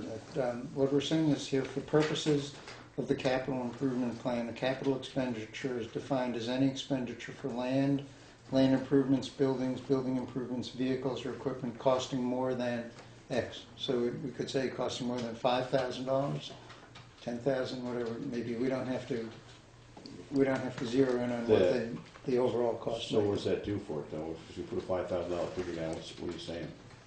That means that anything over $5,000 is a capital expenditure rather than a regular budgetary expense. That is correct, isn't it? That doesn't sound right. Because if we want to buy a sander, it's not in the capital budget for that. No, I think that there's a difference. I think there's a difference between the capital budget and what might be a capital expense. So I guess we'd be defining in this paragraph what would be a capital expense. So if we want it to be a higher number than that, and I think that's why we needed your advice on it. If 5,000 is too low or 10,000 is too low, what makes sense? If we're talking about land improvements, buildings, building improvements, vehicles or equipment costing more than So maybe more like 25,000. 25,000? If you're going to do it in the real world. in the real world, absolutely. Yeah, 5,000 is way too low. I just pulled that out of the air. Yeah, that was. But I mean, basically, if you're buying a new truck, you want to be able to use the capital. You know, that's where we utilize that for the capital policy and have a program and a budget for these items. You know what I mean? Right. But there's been times when we said, well, why don't we take it out of the capital? And somebody will say, well, it's not in the capital. You can't take it out what's not there. Right. But we've also started putting in 100,000 for future capital needs. So, and it's not designated what those future capital needs are. So I guess you'd be covered then.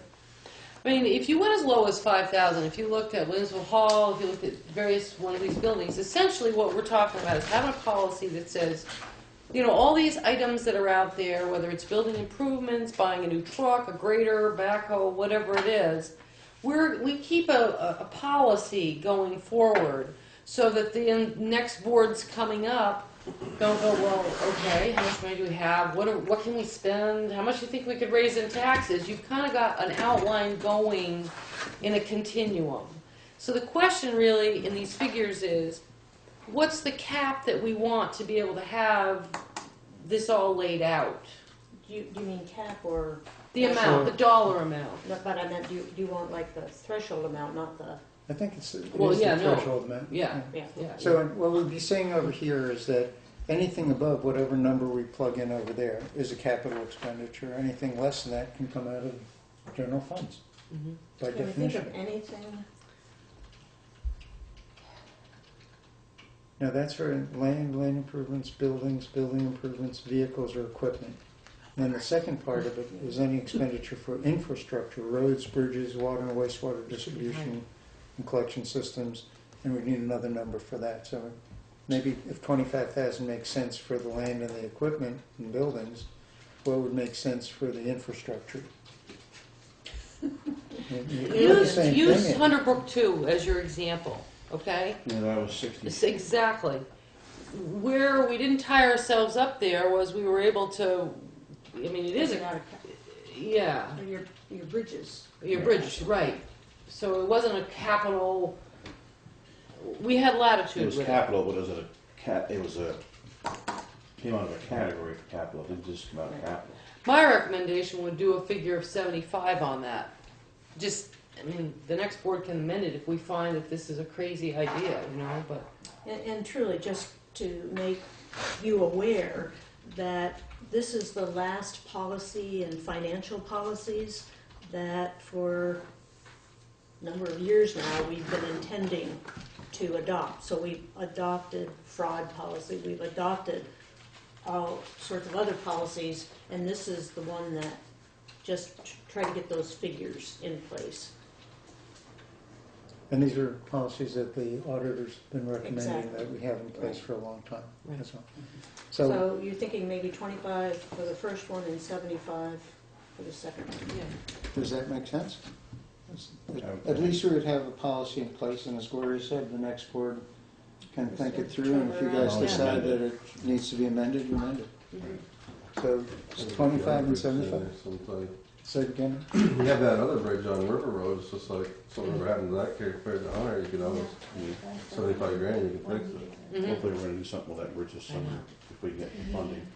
I'll make a motion that we, for the threshold figures and capital expenditures, that on the first item we use the figure of 25,000, and then on the second item we use the figure of 75,000. Seconded. Got a motion and a second, further discussion? All in favor, please say aye. Aye.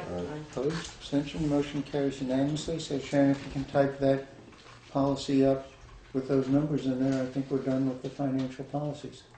Okay. Do we need to sign anything on that? Yeah, I think we do. Yeah, I'll get you one. Okay, so that'll be coming around for signature. Okay, personnel policy and conflict of interest policy. I'm interested in the conflict of interest policy first, since I brought the possibility up last time. The town attorney says that we got bad advice from the state attorney's office that when we were talking about the conflict of interest policies that were in the original draft of the town charter, they should have stayed in there. That we don't have any authority to just create a policy out of whole cloth here on the select board, because the state law prevails at the moment. So we got bum advice. It seems like there's nothing we can add to our current conflict of interest policy to deal with those issues that were originally in the charter. Anybody have any questions about the conflict of interest policy piece? Okay, then personnel policy. We have the letter from the town attorney.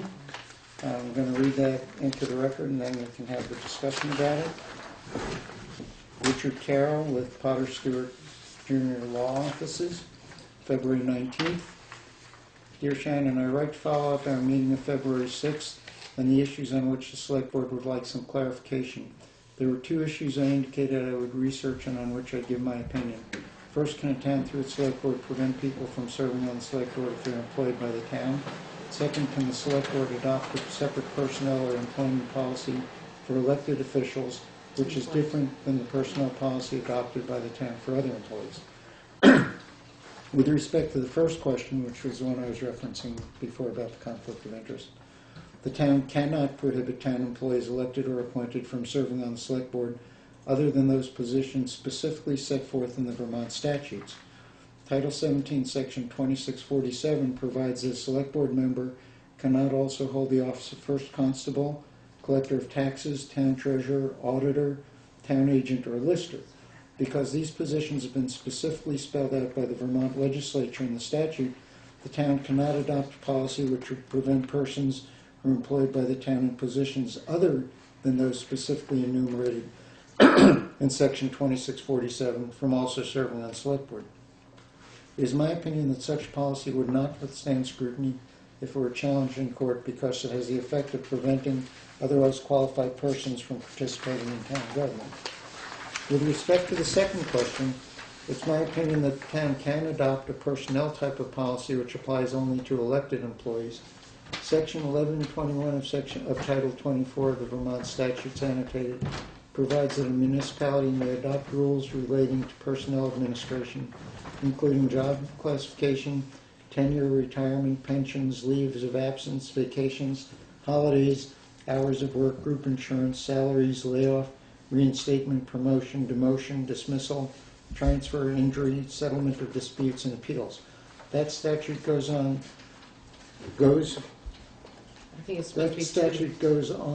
to state that the personnel rules may apply to any or all employees in the municipality. Because the statute gives the town the authority to determine which employees will be subject to a personnel policy, the town can have a separate policy which applies to just elected employees. The policy would have to take into account that certain of the above topics would not apply to elected officials, including promotion, demotion, dismissal, job classification, tenure, and layoff.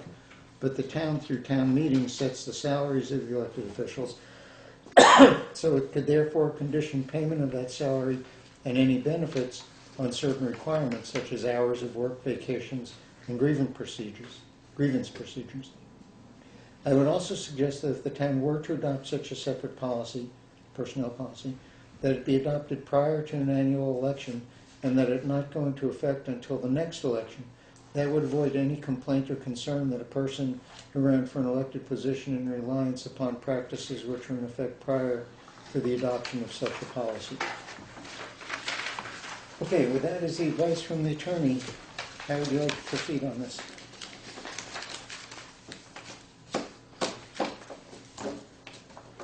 What are we proceeding on? And whether we want to move forward on any sort of personnel policy, I guess related to distinguishing between the elected officials and the hired officials. That's my recollection of what the issue had been. I think it's kind of late in the game for us to do it, but it might be something to put forward to the next select board. If the next, what he was really saying in this letter, it's true, you are late in the game on it, but essentially, this wouldn't be something that would occur until the following year anyway. Right. Let me ask a question, Shannon. Is he prepared to kind of, I am. it's, I yeah, can do it. okay. I'm going to be honest with you. You've heard me say this. I think for the continuity and so on, you can't have a situation where all this stuff is so loose. And I think it's critical that it get. Yeah, I'm not disagreeing with that. I'm just looking at the time frame. Well, like I say, the time frame, I think it can be done because we've been hashing it around. So Before, where we as a select board can't adopt well, that's a it. good question because we'd actually have to have a special meeting. special meeting.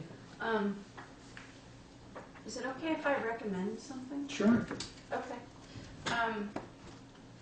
What he had called it in the meeting was an elected officials benefit policy. I'm not sure anything actually needs to change from what happens now. So I think it would be fairly simple to take the parts of the personnel policy that we've been sort of attributing to the elected officials and pull them into a separate benefit policy. So, you know, vacation, sick, health insurance, retirement. Really all you'd be doing is taking those paragraphs and setting them aside in a separate policy that do pertain to elected officials. Because the personnel policy very clearly states it does not pertain to elected officials. But then those benefits are being given to elected officials. So if you really clearly draw that out and say that these are the benefits that the town does give elected officials, then I just think it's a lot clearer. So, But not hard to do because it's really spelled out already. Chris? So let me give an example of an issue. When you have an elected town clerk treasurer, as you know, okay, that's a 12-month term. Your actual job is really not more than 12 months in this town. Some towns it's a 3-year term when they vote them in. Thank you. So the problem with that is statutorily, you don't have vacation time. I mean, there's nothing set out for that unless it's granted, okay? But when there's no definition of where that's granted, I mean, you know, I don't know, you could just continually accrue vacation time. So I think that holidays, vacation, all these things have to be very clearly defined. Otherwise, we're kind of at where we're at right now. We don't know, you know, are they paid extra? Are they not paid extra? Do they get, unlike an employee, so if an employee got sick They had only 1 week vacation time because they've only been with us for 2 years. Their vacation's used up, their 6 or 8 sick days are used up. They're not going to get paid. That is not the same for the 12-month term of these other offices. They literally could be sick for 6 or 8, 10 weeks if they needed to. The well, I mean, not, we don't want you to, I need but to be you know. sick for 10 weeks, yeah. But in their job, they could still get a paycheck, okay, Yeah. without a problem. And the assistant, even if you went over budget on the assistant in a case like that, you'd Wouldn't have to pay them. that be the same for Shannon, who's salaried? Well, in a way, I mean, I'm the just, only difference is statute prevails on the elected position, where your federal I see, Fair Labor yeah. Standard Acts and your Vermont Labor Standard Acts apply to Shannon and to Todd and to the road crew. So these are very, very clearly defined legal. no, I think it would yeah. be good, I think it would be good to have that laid out, what Shannon was talking Yes. about, so that, concern has been, gosh, you're getting these benefits and the people of the town of Newfane don't know. They were voted in at some point in time in history, the Yeah. vacation time, so they're in some town reports somewhere. But really, But what is the dollar amount of that? I mean, say if you are, like you get, as an elected official, they vote in whatever your salary is at town meeting, right? right. And they vote in whatever salary Shannon's getting, so it's not, it's not Right. different. Right, but I mean, she has a vacation, she builds a accrued vacation, which elected officials doesn't.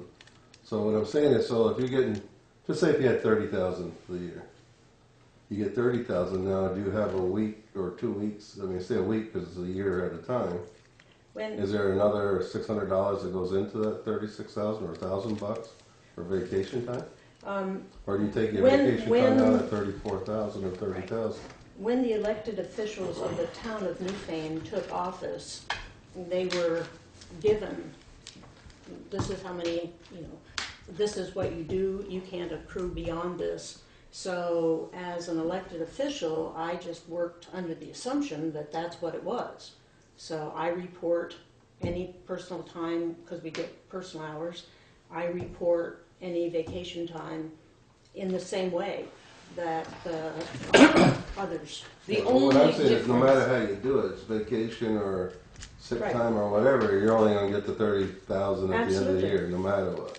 Right. I mean, you're not accruing nothing because at Well, the end of the year, you're going to have your That's the 30,000 problem. spent. But that's is the that problem. Up until now, they have been accrued. They Right, and that's what I'm Right. saying. How can you do that if So, they've elected, if it's The voted attorney in? has recommended paying them, Yeah, whatever they've got accrued, if Whatever it's they've 12, accrued 15 to date, weeks or whatever it pay. is. and then start clean with a policy that clearly says, Correct. you may not carry it forward, you may not cash it out. And for the next coming board, I've got to say, unless unless the treasurer can tell you, that'll be in your purview, because it would be highly recommended that those payments are made, so that you clear it out, whatever it is.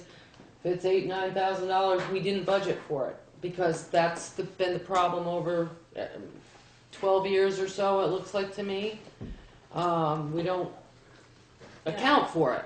Well, I'll try something to see if we can move this forward a little bit. Just looking at it strictly from a pragmatic standpoint, Shannon, could you have a draft of this elected officials' personnel policy, say by next Thursday, and we call a special meeting next Thursday devoted strictly to this, in hopes that we can come to some agreement on it and I have another. put into place a policy? I have another scheduled meeting. Or if not Thursday, then some other, but one day before we turn into pumpkins. Where we just devote the meeting entirely to this. It might be, I'm looking at, we have a Board of Civil Authority meeting on the 24th. So would we want to Do it after that. do it after that? Okay, Or- first question is for Shannon. That's kind of pushing it for Well- me, but. How much time would you need, Shannon, do you think? Well, We're looking at a calendar over there, we don't want to stare at the walls. Sure we do, Gloria. I might be able to do it. I can do it. It's by the 24th. Planned all next year before. Okay. Would the 24th work for people? We could just sit in the tea.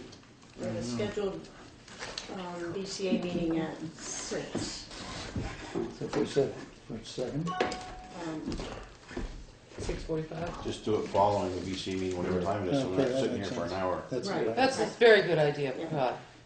Okay, so Shannon, could you do one special meeting for the 24th immediately following the BCA meeting? And the only agenda item will be this elected officials personnel policy, so hopefully we can take care of that. Okay, so you would want it would be dated February 24th, to become effective March whatever 2016. If that's what the attorney's recommendation I is. think he's saying Yeah. give it a year, so Yeah. that when people run next year, they're well Absolutely. aware that this exists and that, you know, they don't get shocked with it, like, hey, congratulations, you won the election, there's your policy. No, yeah, you gotta get ready to. So I think he's saying, you know, That makes put it sense. into effect, have it effective March 4th or whatever that day is, 2016. Mhm. I, That for makes one, sense. would be very grateful if this thing was totally finished. Well, I think that, you know, if we can get this taken care of next week, the board has talked about it on and off for 3 years. 3 years, so maybe you guys will have a package that you can deal with, and if you want to change it, you change it later, but at least there'll be No, some cohesive package to work from. So, one more question, because I've got to be the one to draw this up. If it's not effective until 2016, this year they'll be accruing that time as they always have been. So would the check, because you have to be prepared to pay them for what they've accrued thus far. So that check would be what was accrued until like March, the day before town meeting, 2016? I would say. I think it And they has to would need be to if pay it's not them. effective until Okay. the next day. Okay, so And here's a question, so that would be 2016 checks cut. the accruing of vacation time would be the same. I mean, when this is paid out, it's for everybody, right? Not just the elected officials? No, just the elected officials. All other employees can accrue and carry forward because they have tenure. It's Right. spelled Todd out in has the 30 policy. years. Exactly. An These elected official only has 12 1 months year. every time. That's Every time. what you It's have off. to. So, Because they're not people. I mean, they are people. You are people. We're You valued people. can't. You can't What I'm move saying is past you the look at term. wait a second, I want to hear. Yeah. You have to look at it's a term. You Right. don't look at it as it's A year after Gloria's year. term. You look at it as it's the town clerk's term, which is 1 year. Right, you might So have worked the there point 10 years, is- but you know, it's every year.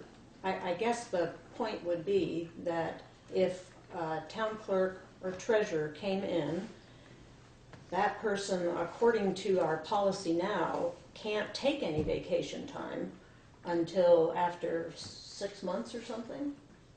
We don't know Because where this we- is in the minutes. We have no idea. We have no But- idea No, what but, you Um, got. Whatever. That's in the, in the personnel policy. But that's in the employees. You're not applying.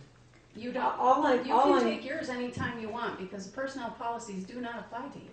all I'm Right. saying is that when I came in as town clerk, it was presented to me by Maureen that these were the rules. There are no rules. No, but just understanding. Right. So I would have, if, let's just say somebody comes in and just doesn't run for another term. And if you're gonna say that at the beginning of that year, does that person who's worked 5 years get that extra vacation time? He said you can do that. You can say, you know, just like it says in the personnel policy, after 1 year this, 2 this, 3. Mhm. He said you can say if you are in your 5th term, you get whatever, I'm just gonna use 3 weeks. 3 weeks, exactly. But regardless, you can't carry anything forward. If you get 5 weeks for your one term, you've gotta use that 5 weeks in that term. And Well- so, starting day one in March, Yep. I would need to take, let's say, for example, a full month off. Yes, you would right now for what you're accruing, Where yeah. I am right now. And there are obligations, particularly of a town clerk, that doesn't allow that to happen. You don't For have to example, take it all at once. Well, I don't mean, heavens, I can't see how anybody could, except teachers, to be able to do that. But, like last year, there were 3 extra votes. And between the time that I took office in March last year, we've had 4 extra votes, which means all of that take-up time to the vote, I had to be here. I couldn't take vacation. And did I know there were going to be those? I intended to take a vacation week in March. I couldn't do that because we had Lee and the Gray, and then we had this, and we had that. Yeah, but I'm missing your point. Well, my point is that as a town clerk, potentially I can't take that vacation time, which is in that policy. So unlike others, Todd's accrued. So are you suggesting then that your accrued vacation should be mounted up so that it's just strictly paid to you in cash? No, I'd like to take vacation time. Let me try something else, because I think we're falling into the same track that's led to all the confusion on the personnel policy so far. Remember earlier tonight we were saying that new town clerk, new treasurer could come in and say, I'm working Wednesday and that's it for the year. Goodbye, see you next year. That's what the law says at the That's moment. right. Why can't our personnel policy for elected officials say, elected officials establish their own times, and there is no official sick leave, vacation time, personal leave associated with that position, because it's really strictly up to the elected official to decide Right. when he or she is going to be in the office. Statutorily it is. Where the personnel policy is really a requirement in my mind is the health benefits and the retirement benefits, because what's happening right now is the board itself has no control. It can't even really legally speak to the elected officials, even though we need to budget those items and discuss them and so on. So we're providing a benefit that we do not have any legal right to discuss because it's not a part of the personnel policy. We can do it with the employees, but we can't with the elected officials. So it's kind of important to have at least the health insurance and the retirement benefits and those dental programs at least be in there. So why can't we have in this draft the Chan workshop something that deals specifically with the health benefits, dental benefits, retirement, or whatever else might be in there, and have a different section that says, according to Vermont law, the elected officials establish their own hours or whatever it is. Therefore, there is no specified vacation, sick leave, personal leave time associated with these positions. I mean, that makes very clear that, if Gloria gets sick for 3 weeks, You she's could. got every right to go out for the 3 weeks. Right. Which is what Maureen did before. On the And other she's still hand, accruing vacation time.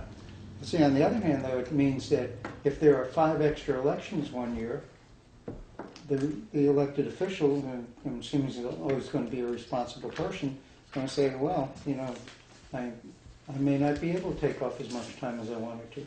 But it wouldn't then be the select board's business. It would simply be acknowledging that that's what the Vermont law is on the time that the elected official has to stay in office. Well, that's what I said. I and we mean, get you're out of the voting picture. in their wages at the beginning of the meeting. Yeah. At the year, so they know exactly what's made. I mean, I don't know how what you're saying. The lawyer said something, write the check, and to this day, well, what would you write it for? Because every year they get paid their salary. They're no running matter. a paycheck, though, Mike. Just like I do. Just like Todd does, and if she That's has, her if Maureen choice, though. has 6 weeks of vacation time that's accrued over the last 4 or 5 years, maybe there's $5,000 or $6,000 that we owe her. So in other words, if she doesn't get elected, and someone else goes into that position, Maureen's gonna come in here and say, hey, I've got 8 weeks vacation, or 6 weeks, or whatever the figure is. See, the And you personnel need to policy for the pay rest of us. us says that if you leave, you only get paid 2 weeks vacation regardless of what you have. That's accrued. correct, so, That to me is what should happen here. Well, the cleanest thing is You're to, saying that a is vacation. So you're saying that she so hasn't been taking her salary. in these days, laws, so or that's how what- it's set up, Well, she does have vacation salary. times On can top be of that rolled salary, over she to the gets next year, vacation to the sick next days. hang year. on just a minute. Let's do one conversation at a time. Christine. Let Marion make her point, then you guys do that. No, I have a question. Yeah. Are you saying that with an elected official, that you can roll over your vacation days from one year to year to the next? That's not what I'm suggesting. I'm No, suggesting. no, I know, that's what I the want law to know says. how it How is it is. now. that's apparently Right now, how, what apparently we've got that's for what an it issue. is. Really? It's an Yeah, I'll show- accrued, yeah, I'll just show everybody. Okay. that's what accrued So vacation this is. this is my timesheet. We're just gonna use mine because Okay. everyone else's are the same and I don't mind. Mhm. Everybody has their leave time broken out into what they've made so far this year Mhm. and what they've taken and what they have left. So what we're saying is the elected officials also have that going on, and they're also carrying it to the next year. What we're saying is they shouldn't be, That's right. because Right. they're You're terms, they're not tenures, Right. so to speak. So it seems like that's one paragraph in our policy can be very clear on that. That says vacation, sick leave, personal time does not apply to elected officials because they determine their own hours. You could do it that way. And it's a term. Right. Excuse me. You could. Yeah. I think the attorney's only point on that, because I did ask him why can't you do that, and he said really you can, but the other way sort of gives a guideline, but they don't have to. But that's certainly the clearest way, because then you're making a clear distinction between employees, Right. hired employees and elected officials. Because you as a hired employee, no matter what our policies say, you couldn't turn around and say, I'm working Wednesday and then I'll see you next year.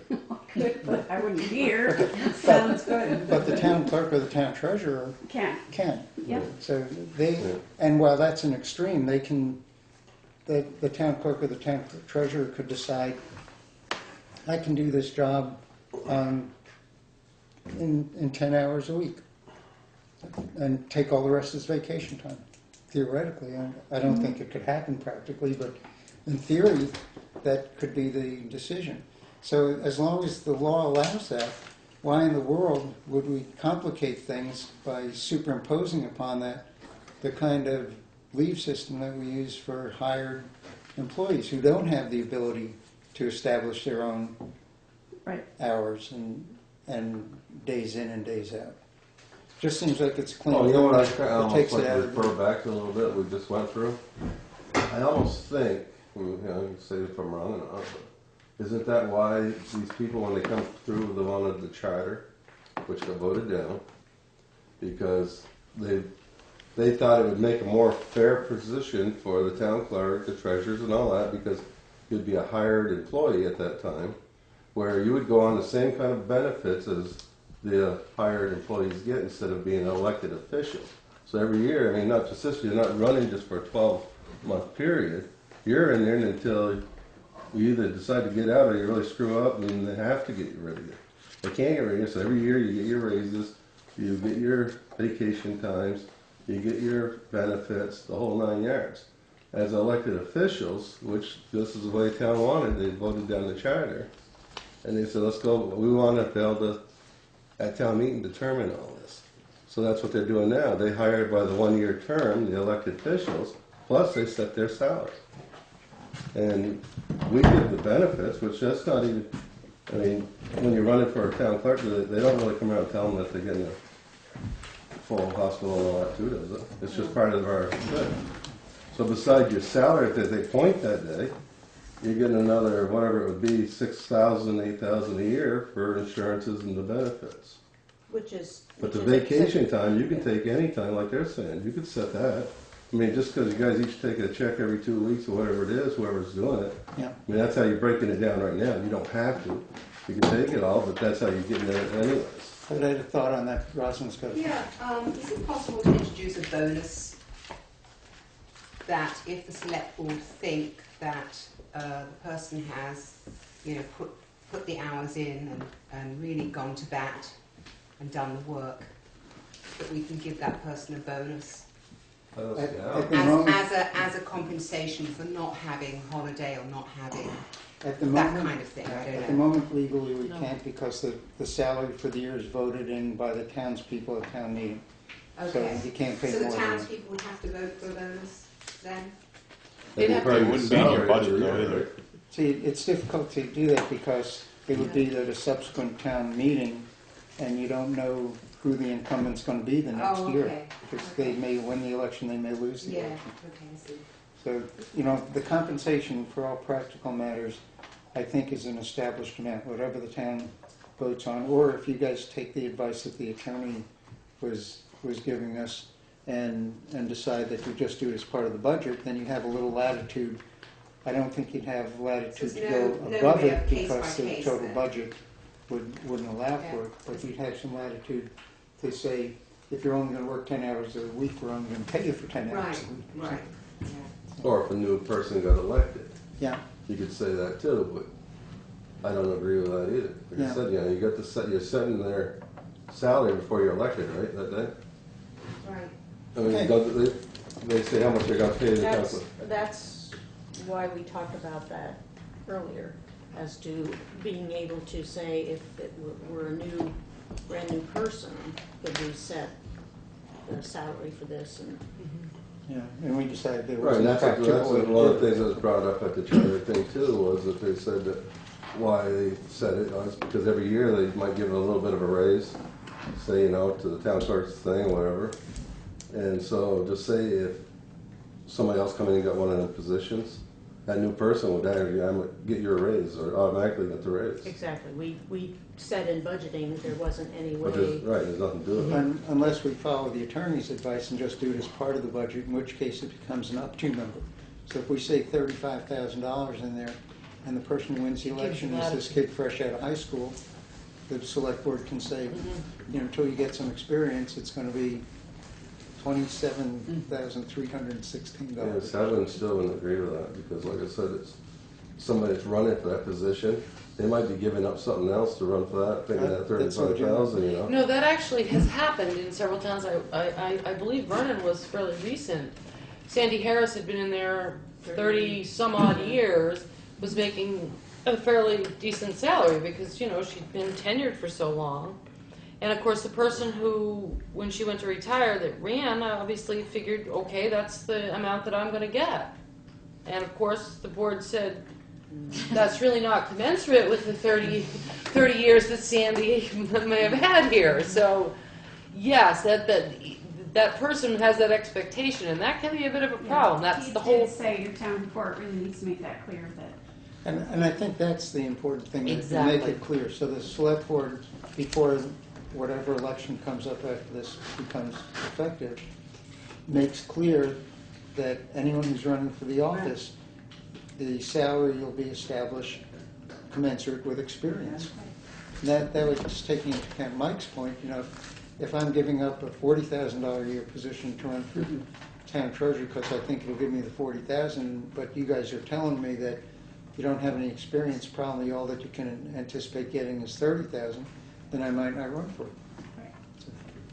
But you're also getting that person who might want to run for an elected office, they might be making less money, but according to what I'm hearing tonight, they have the freedom to take off when they want to, right? Right. They have Yes. the freedom to set their own hours. You don't have that with An employee? yeah. No, you don't show up to work at 7 That's right. and not take your sick time or whatever, you don't get paid. Exactly. So one of the things That's that correct. we could think about along these lines of the elected official being able to establish their own hours and all, is we don't have to have the pay made on a bi-weekly basis. You could have a policy that says you can get a quarter of the pay at the beginning of the first quarter, a quarter of pay at the beginning of the second quarter, or whatever it happens to be, because they're elected officials, and they're not Yeah, tied I the same way. think maybe, Gary, that's,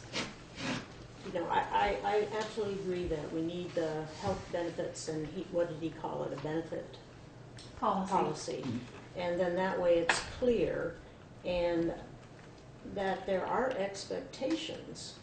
If, for example, the town clerk could really do the whole job in 20 hours, I might suggest that the town would, and the select board would take that pay scale down.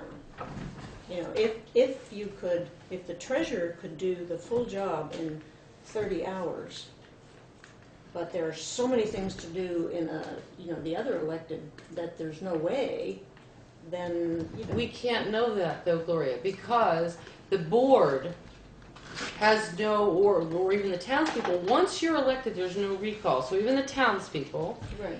if you said it took you 60 hours over there and you were still in there until 10 o'clock at night, or if you were doing it for 30 hours, there's no control over your hours. You're going to make this amount of salary that the people voted on, and if you can do it, if you can whip through that sucker in 23 hours and go home, good enough. I think that's exactly what it is. If There's it no takes, control over it at all. if it takes 20 hours or 60 hours to get the job done, you're And making I the same guess amount if of money. mine is a 60-hour job and I don't run, then, there's got to be a reasonableness Sure.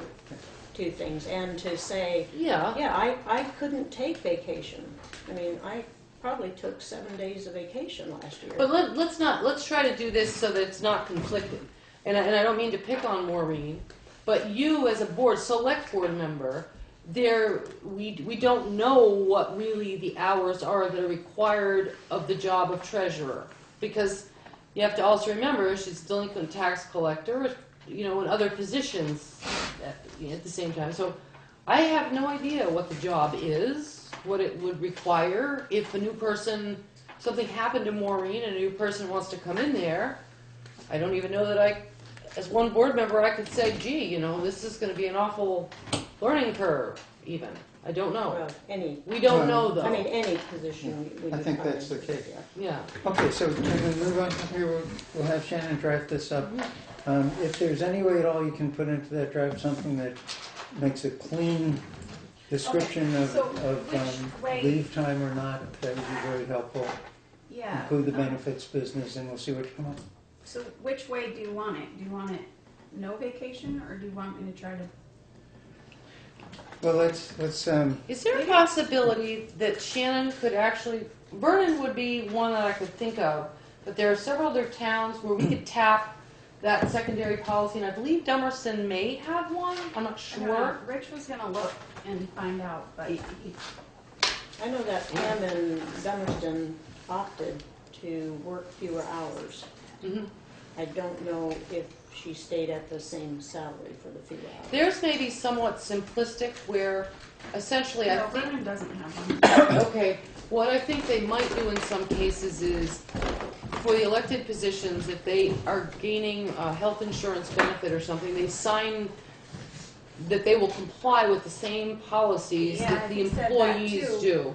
But the problem is that they don't really have to, even though they just I signed know, that. we know. Because we talked about that too. Why don't they just sign a thing saying, okay, in exchange for these benefits, I'll comply with the personnel policy. Sure, I signed it. I'm not doing it. let me offer a suggestion then to give Shannon some I do. direction on this thing. I don't. I think that the cleanest way to deal with the risks incurred for carryover vacation time and all the rest of it is simply to say that under Vermont law, the elected officials establish their own hours.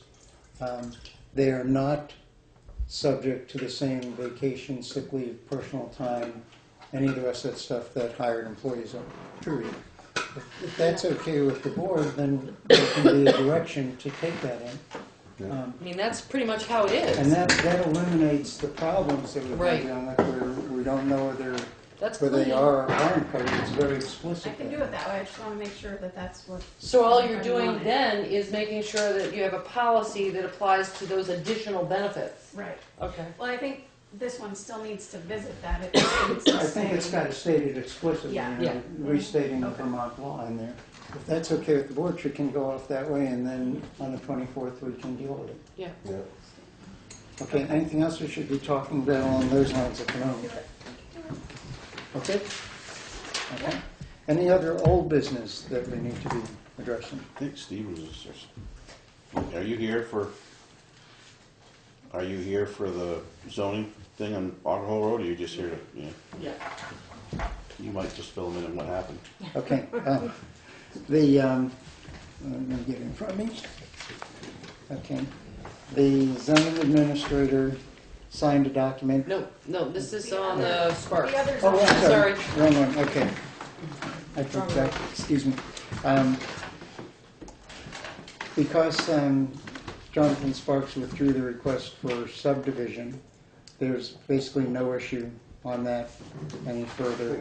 On the junk vehicle ordinance and the possible septic system problems, we're going to be sending a letter that says the select board would like us to set up a visit sometime around June 30th after all the snow is gone to make sure that what you've said is going to happen has happened. Also take into account whether there is any septic issue depending upon the response from the town health officer. And there was one other issue that was raised about some wetlands issues that the state has expressed interest in, and Shannon's going to follow up on that to get a letter for the board so that the next people can see if that's anything that the board has any involvement in, or whether it's strictly a separate state issue. That's the state, but the other thing though is like the federal things state something about like the wildlife, and it has a stream running through it, so it's not a flood risk. I don't understand, because the federal law is the wilderness one. There's beavers and stuff in there. It's not a flood risk. So I don't understand what the issue was with the. Well, we haven't seen the letter yet from the state, so I don't have an answer for you on that. But Shannon's going to follow up with the state people to get a copy of that. Can we share, when you have the copy of the letter, Shannon, can you share that with the folks? So that- Sure. I'm sorry, I don't know who they are. Shannon doesn't, can you state your names? Oh, Megan Stevens and Selena Stevens. Selena and Megan, Stephen. Okay, so Shannon will share that letter with you, and you guys will be able to see exactly what it is as well. Anything that I forgot on that? Any questions if you have? Other questions? I think there was a recent violation or something like that. Of maybe a business being ran out of there. Or so, there's another violation. I don't know. Yeah, Yeah, that's, and your dad wrote that he's not doing that. Yeah. No, Yeah, so- no, I was just gonna clear that and that up. was Yeah. accepted that there's no business being run. Right. Okay. Yeah. The only other violation was the junk one, right? Right, and that'll wait until the snow is gone. Yeah, it's gone. That's why we're aiming at a June 30th sort of target to go take a look to see how things have turned out. He's really been trying to get it cleaned up, get junk out of there, get everything properly. He does have there's junk there, I'm gonna admit, but on the other hand, he has a lot of lawnmowers and stuff that actually work, so I don't know. My dad's like a mechanic, that's what he does. And I can't say it's junk, because to me junk is like, you see 3 or 4 lawnmowers upside down, no tires, no motor in it. You understand what I'm saying? And what he has there, he has his boat, maybe a jet ski or things like that, but there's nothing I don't know, I consider it junk. I've worked in a junk yard. Yeah. I think that it might be helpful, and possibly before you leave, that maybe Shannon could give you a copy of the letter from Mr. Sparks. It said it was Google Earth of the yard, and my question on that is, I Google Earth a lot, and you can't identify what's in the yard, first of all, at all. I don't know if somebody can argue with me or against that, but I Google Earth it a lot. And you can't even stand through how you can stand on the side, on the road, on the Google Earth thing, and see in the yard. You can't do that there. So I don't understand how the town came up with that. There's such and such many lawnmowers, there's this and there's that. The other thing where technically you can't see it. I think all it is, Megan, is there was an assertion by abutting property owners that there were junk vehicles on the property. because there's the snow there, there's no way to determine one way or the other, and that's why we'd be waiting until all the snow's gone. And based on what Mr. Sparks had said, it sounded as if your dad would have everything cleaned up come springtime when the snow is gone. So, you know, the issue goes away then. Yeah. Mhm. And that seemed to satisfy the abutting property owners as well. So. Oh, Yeah, so kind of sorry, we did have it, and because they were here, we switched it out of order. Yeah, I didn't realize that you guys That's would why. be coming in I later. know. But yes, ma'am. Last week when at the last meeting, when you were showing the Google Maps, it was, the woman said, who gave it to you, Ellen, that by the Google Maps, you cannot see what's on the property. So that's correct, right? Yeah. She said it was You too can't- far up, you you can't couldn't make out identify. And Oh, but then on the paperwork, and I saw the paperwork from the town of the violation or what you guys call it. It says you could specifically see, you know, like 3 campers and this, that, and the other. But you can't identify a camper on that property. I'm sorry, I Googled it, and it's a lot of trees in the trailer. But other than that, there's a red truck, maybe a red truck or something, which is probably my mom's truck that he's actually fixing right now, and that's about it. Yeah. I think that if everything wasn't snow covered, this would all be resolved, and it would be apparent that they're not junk vehicles, if what you're saying is the case. I have no reason to believe it's not. But the problem is that everything's covered in snow, so we have to wait until springtime to be able to have someone take a look at it. And a lot of the problem, like, we gotta take blame for it. My dad is really busy. He gets up every morning, goes to work, and he literally works until 8:30 at night with little lunches in between. He works all day long.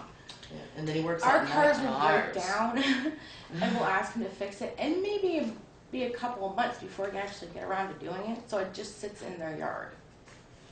But other than that, he doesn't Like a have breakdown. vehicles really staying in his yard that Yeah, long. well, he told us that in the letter. He said it's my kid's fault. I knew it. I knew it. And trust me, he's not making any money on this deal because he normally ends up paying for our cars. Yeah. So, I mean, it just feels like there's like a complete, and it feels like it might be just from one person, a lot of it. And I mean, she never liked us from the get-go. I can't help that. But it's not like my parents are out partying all night long or, you know, four-wheeling. Okay, we four-wheeler once late and we didn't mean to. My four-wheeler broke down. Other than that, they're not doing anything to hurt anybody. So I just feel like it's one And person honestly, my dad would be right there if her house burned down, like trying to help Yeah, her. he's done it before when the other neighbor's house burnt down.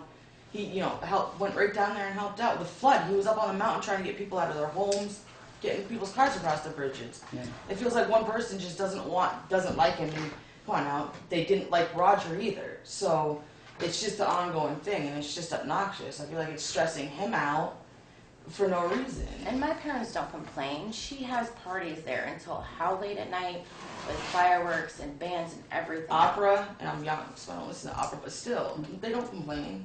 I think I understand what you're saying. You know, from It's from like the a bullying standpoint of game. the not select board, because the allegations were raised, we need to follow up on it, and then whether there's any accuracy there or not comes out in the investigation essentially. So the only thing that remains now, as far as I can tell, is when the other people left here tonight, there were no more assertions about noise or lights or four-wheel drive vehicles or anything like that at inappropriate hours. All that was left was, are there or aren't there going to be junk vehicles on the property come the end of June? And it sounded from Jonathan Sparks' letter that wouldn't be the case. Will there or won't there be a septic system issue? And There's we'll find never out. been a septic system I issue. know, it's just an assertion. So, you know, if there's not, then Dr. Schaefer will say there's not, and that's the end of the story. And the other thing is the state business about the wetlands. Okay, well, I understand that. And if they're gonna look into a septic system issue, then they need to look into when they were dumping their leavings and, They're dumping everything. I mean, yeah, it's on natural, but right over where their water, my parents, like, well is. I mean, it seems like And if they're using any pesticides or anything like that, then that could have been getting into my parents' water. well, I don't know about it, but it seems like she's just doing it to kind of prolong everything.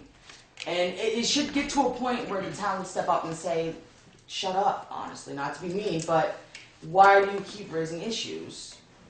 Now, the problem I mean, is it's been there that, for like 20 years. turn it around for a moment, say that you had an issue with the next door neighbor, and you came into the select board and we said, shut up, you've been giving them a hard time for 20 years.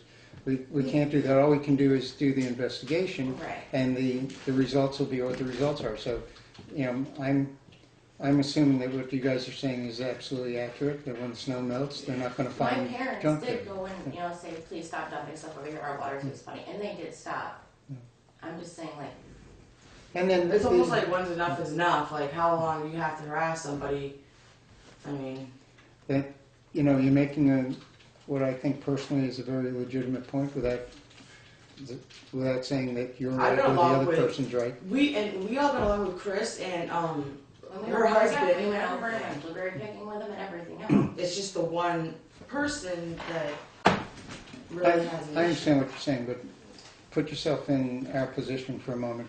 You're saying X, the other person's saying Y. There's no way for us to know who's right or wrong on it. All we can do is go and look at the stuff and make the determination at that point. And it sounds like everything's going to be okay in terms of the junk vehicles and the rest. I have no idea about the septic thing. We have heard both sides of that, so Tim Schaefer will look at it and he'll make a recommendation. That'll be it. Any other points that you'd want to share with the board? Or? I mean, I wish I could say something that would make you feel better about it. I understand it's a neighbor problem. Yeah, but my thing is like it shouldn't be a neighbor problem. How long do you have to consistently do something? I But don't you know. do have to look into every complaint she makes, right? That's Well, the this, point of this is the first time that anything has ever come to the board. Okay. So, in fact, the letter came from Ellen Darrow and Peter Lilienthal. And so we needed to address it. So again, she hasn't come in, 15 times to. I do remember I when- understand what you're saying. You have to look into it.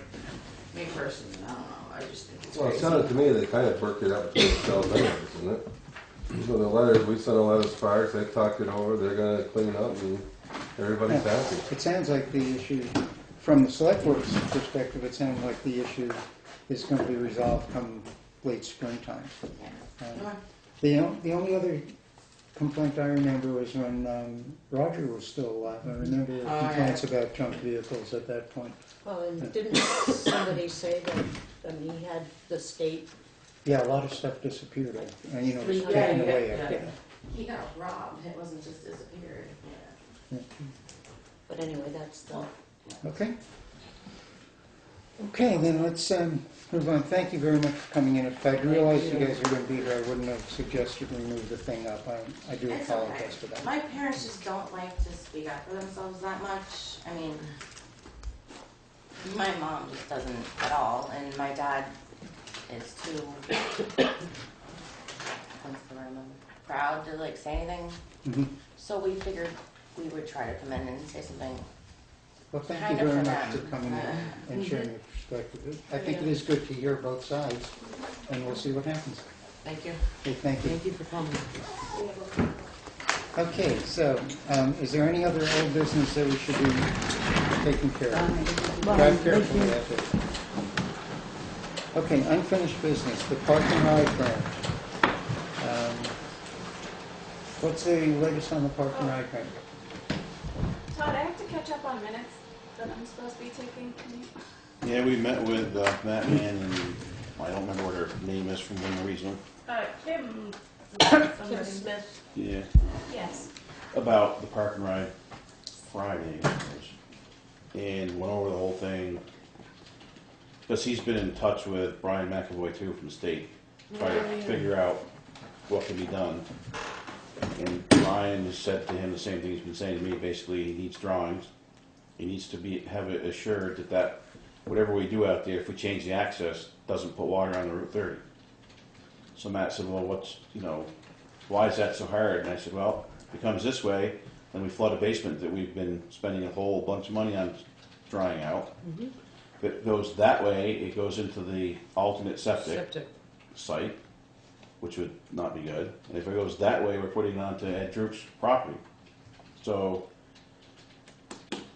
we hashed it all around and stuff with possibilities, and one of the possibilities was if we get rid of the dumpsters, if they leave, like they may, then he could put like a swale and pitch it over to the back of that building over there with what type of garden they call it. It's a rain garden. Yeah, a rain garden, and have the water go into there. But he said until you get rid of the dumpsters, he doesn't know basically whether that's possible or not either. So then we talked, when we finally got done hashing the whole thing over, we decided to wait till the snow melts so we can actually see what's out there. Get Fred Cheney here, get Mike Fitzpatrick here, get Ed Droop over here, so that we're all here together. There you go.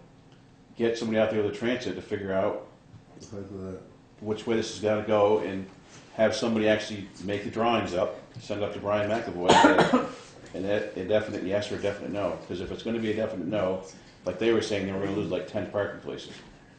Because you're coming in, if you put it in the center, you're coming in the center of the parking lot. Right. If you put it all the way where it is now, those 10 parking places are going to be gone because people have to go in and out of the parking lot. That's what we discussed 2 years. Right. Yeah, exactly.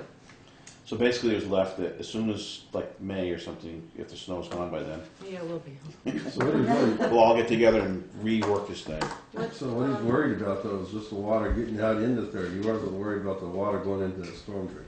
He said he doesn't want any water going towards Route 30. What he told us. You guys know what we're talking about? Over here. Right? There's the grant to pave the parking area over here, and the question is what the implications that might be. One of the implications is that we might need to change the access to the area so that we can wind up with sufficient parking spaces. For the office personnel as well as a park and ride. Because that's a potential issue. Say there are Like 10, ride and share. Yeah. something like that. So say you set aside 10 parking spaces for shared ride issues. Are there enough spaces left to take care of the business of the town office? Or you allow so many for the town office so there are enough left for the parking? And you're talking about runoff and. See, now it's dirt. The water runs out as a catch basin there and it drops into it, goes down the ditch. But what they're basically saying, what the state's basically saying is by having it dirt out there, that the ground is actually soaking up quite a bit of the water. Right. And if we pave it, then the ground's not going to soak up any of it. It's all got to go somewhere. Right. And the gentleman from the state is saying, we don't want it going towards Route 30. We don't want it going into our drains Well, there's because a way to solve that. then If we're that's the case, you can still tie it into that same storm drain, put a catch basin right in the corner of that one parking lot and let it all pitch to that one corner. that's something we got to get together, discuss, That's try to figure this out. And But is it still possible for the next board, once everything's figured out, if it doesn't seem like there's a practical way to deal with the water, does the next board have the ability to say, maybe we're better off leaving it as an unpaved plan? Oh, we can still pave it the way it is.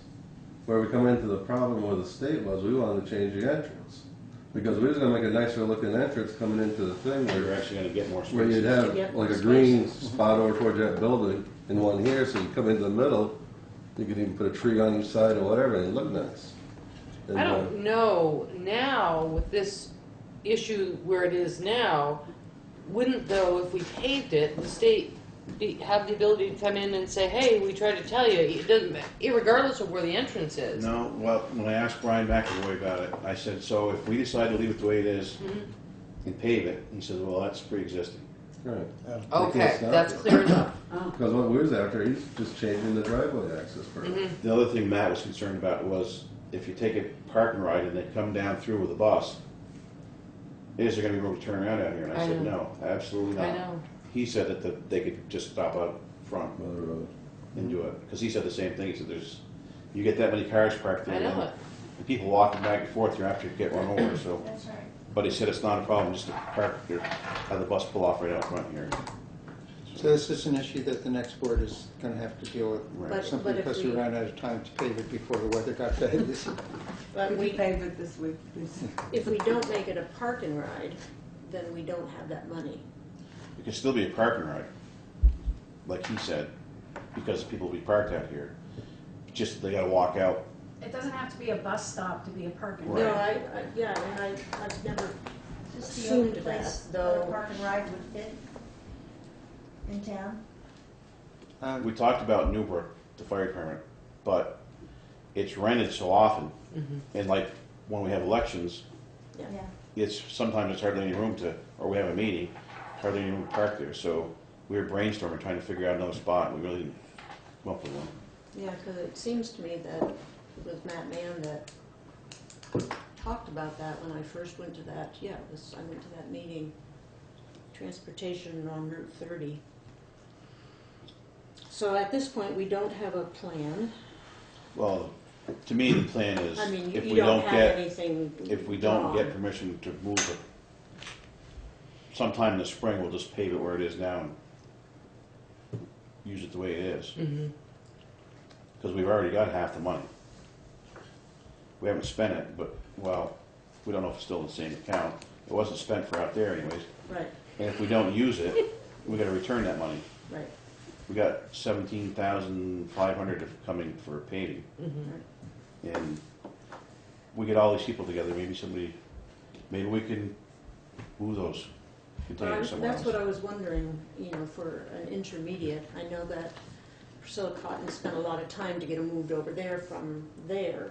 But in the meantime, if we put them back on and they were sitting on where the potential second leach field, right, is that what it is?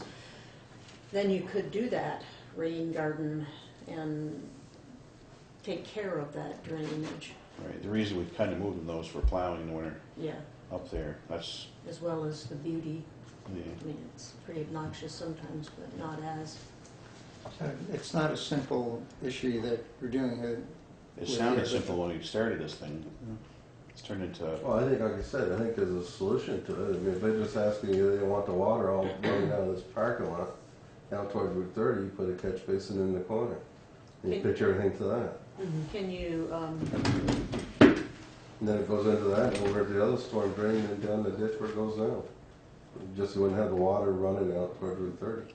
But I think the simplest thing, you take a transit and check the height of that storm drain that's there right now. If it's probably a foot lower than the edge of Route 30 anyways. You know where it slopes into it. yeah, exactly, where it is right now is horrible. I mean, Because the water don't go out 30 now. no, it, Okay, so we're really where Todd suggested we were at the beginning, because after the snow is gone, we get the right people out there to get Matt a said look he'd at come it back and out see and what look at kind of recommendations they come up with. Is there a deadline to having this finished you before know, you have what, to? one more year, No, No. it's September.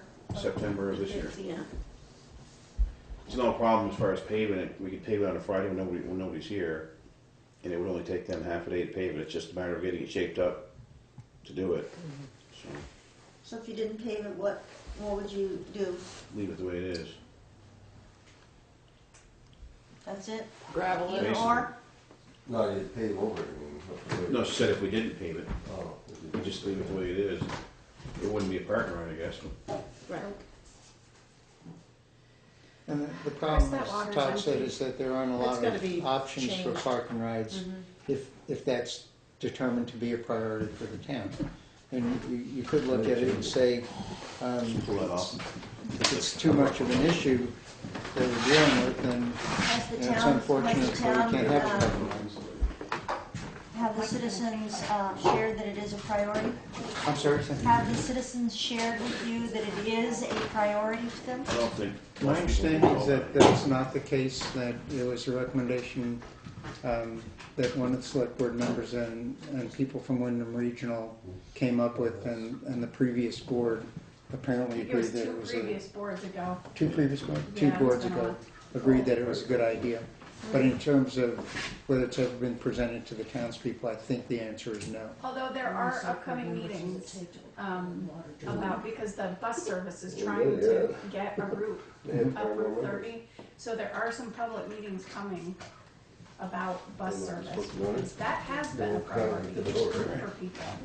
I mean, you're raising a good point. There's nothing that says the select board couldn't say before we do that. We want to have a warned item at one of our meetings about paving over the parking lot there and see what the people think about it. It's a perfectly legitimate thing to do. Because they could still do the bus stop. They're going to have to stop out here by Route 30. So that, even if that didn't go, if people had another place to park somewhere, or they parked out here in the dirt, they could still jump on the bus. So it's not going to hinder the bus stop. I mean, they could have a bus stop up to the Newfane store if they didn't have it here. But you know, there really are other options that are open. We were just trying to make it nice for people, that's all. Well, plus clean this place up, well. Right. Okay, anything else on parking right at this point? Okay, Gloria, you're on. Okay, there's been some concern with this special meeting that was warned for January 21st. And so there was a suggestion, and it's been around for several years, that I lost documents. So this is the book, and there are 91 owners. I think it was up to about page 144. It had not gotten printed. They'd been scanned. We just hadn't printed them. The lawyer came in and said, "Whoops, where are they?" And I just went, they're gone. So anyway, they're all here. If anybody wants to go through and ask Joe Wright, you want to ask B. McFarlane, you want to ask. Nobody has ever come to me. I did not lose documents. I certainly didn't lose any original documents. All original documents were back. So that was one of the concerns that I had done. Second thing is that a concern had come that I didn't warn, as town clerk, a Board of Civil Authority meeting. So I've got a copy for everybody. I've got two sets here. When I sent out a notice to say, I have here the warning of the Board of Civil Authority meeting for April 15th. I've got the minutes from that. And then Gary, who was not able to attend that April 15th meeting, said at the next select board meeting when you were here that our actions as a Board of Civil Authority, majority, were not aggressive enough. And you had the select board decide that we needed to have another Board of Civil Authority. So I decided, and I emailed them to say, after some contemplation, I decided that I prefer not to warn a BCA meeting for the purpose of redoing work that the BCA has already done. Thank you for understanding. To which Gary responded, and I don't believe it went to the rest of the select board, it said, "This is unacceptable." And the select board made a decision. What's your legal basis for purposefully undermining a legitimate select board decision? And if you don't want to support a select board decision because you personally disagree with it, you may want to consider resigning. So the rest of the board may not have understood that, but I was working under that duress. I did, as I say, warn a select board meeting, and it concerns me that that continues to be something that, the town clerk jumped on and off. No, I didn't do that. And then when we did go to the, I think Gary finally cut and pasted the July BCA meeting, by that point he had communication from, what was she, Jarvis, anyway, from VLCT, saying that the select board as a whole could not form. You couldn't make a decision as a full select board to call a board of civil authority. From the very beginning, I said that's a BCA issue, not a select board issue. So that should resolve. I called one meeting, and I didn't think we needed to deal with something else. So if you want to each have a copy of this is pretty Can you cool. tie that back to, Yeah, it's none of this was discussed in this meeting. Oh, yes, it was. You lined out that I lost documents. You said, and I Now, wait a listened to minute. those. I want to make a point of order on that one. There wasn't some suggestion, Gloria.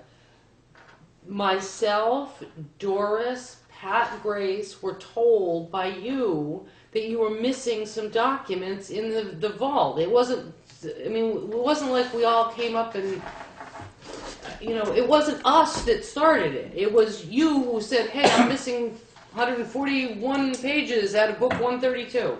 Yeah, and I said it in front of you, which was really a mistake I didn't think through. But I know last year when you called for something else, you said to me, you know, what about those lost documents? And I said, please come in and look at these. Look, if I can just intercept here for just a moment. One of the hearts of the problem here is, and you're hearing me call it a hop on, hop off. And I'll try to explain it. I sit here as a board member, Gary, Todd, Mike, we're here all as board members. Mm-hmm. You're here as a board member tonight, but right now you're speaking as a town clerk. So you're in two capacities. In certain, I mean, as a town clerk, technically speaking, if you're talking to the board, you don't then form a part of the board. There's 4 members left. You can't have a dual capacity.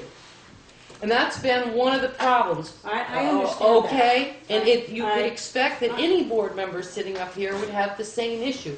On the issue of the missing documents, as the town clerk, that was brought up by you to not just me, but other people. Okay? It finally, there was a question brought before the board and we said, hey, are there any missing documents? It was a very long period of time before you finally came forth and said, oh, there's no missing documents. I turned, when that first came up at a budget meeting, I scooted myself down and I said, there are no original documents missing. Okay, then. And I said it the minute it was brought into a public meeting. So don't tell me it took a long time. I did not. I think it was a while. You know, Okay, well, I think anyway, that but we I have just different want, perspectives. I'm just bringing up, and you're welcome. Let me address the other point you raised, and then we'll let you go on with some more of it. Just to keep the public record straight, on calling the BCA meeting, the purpose for this was that citizens in town raised concerns about the appearance of fairness or unfairness in the election last year. The best way to deal with that was to get it before the Board of Civil Authority for everybody involved's sake, especially, Gloria, yours, since you were the person who was perceived to be in the compromised position. So this wasn't something that was done to give someone a hard time. It was something that was done to give the town the opportunity to deal with it. You can show that to me afterward. The problem that occurred was that at the first meeting of the BCA, for whatever reason, the BCA decided not to address the issues adequately.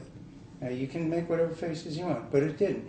And the proof of that is that at the meeting that you're so upset about, that you feel was railroaded, the BCA established a committee to come up with recommendations. You were made part of that committee. You agreed with a set of recommendations that the BCA has since implemented that takes care of the concerns that are voiced by these citizens. That's our responsibility as BCA members. Okay. Second point that you raised on calling the BCA meeting, which you neglected to point out in your discussion just before, is that any select board member has the right to call a BCA meeting as a member of the BCA. The justices of the peace can't, but the select board members can.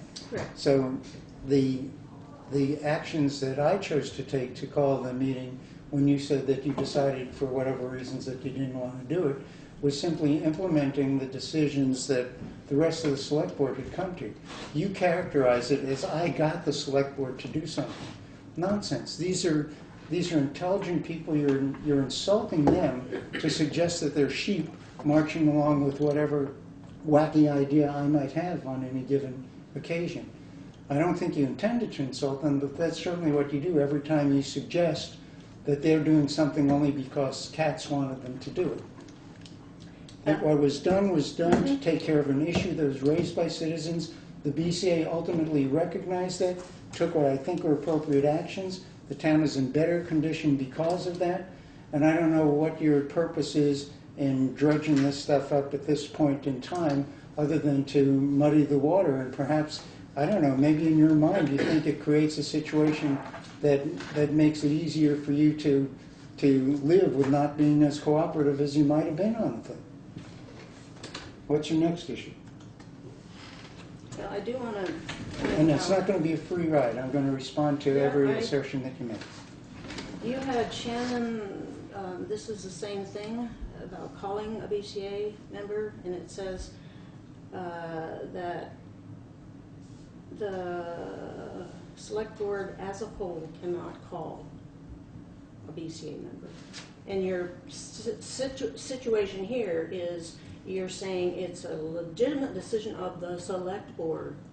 And it was. You disagreed with it, but it was a legitimate decision of the select board. But you could not, as a select board. We understood that, Gloria, but what he's trying to say is, when we got out of that first one, all members discussed the issue. We didn't feel it was resolved yet.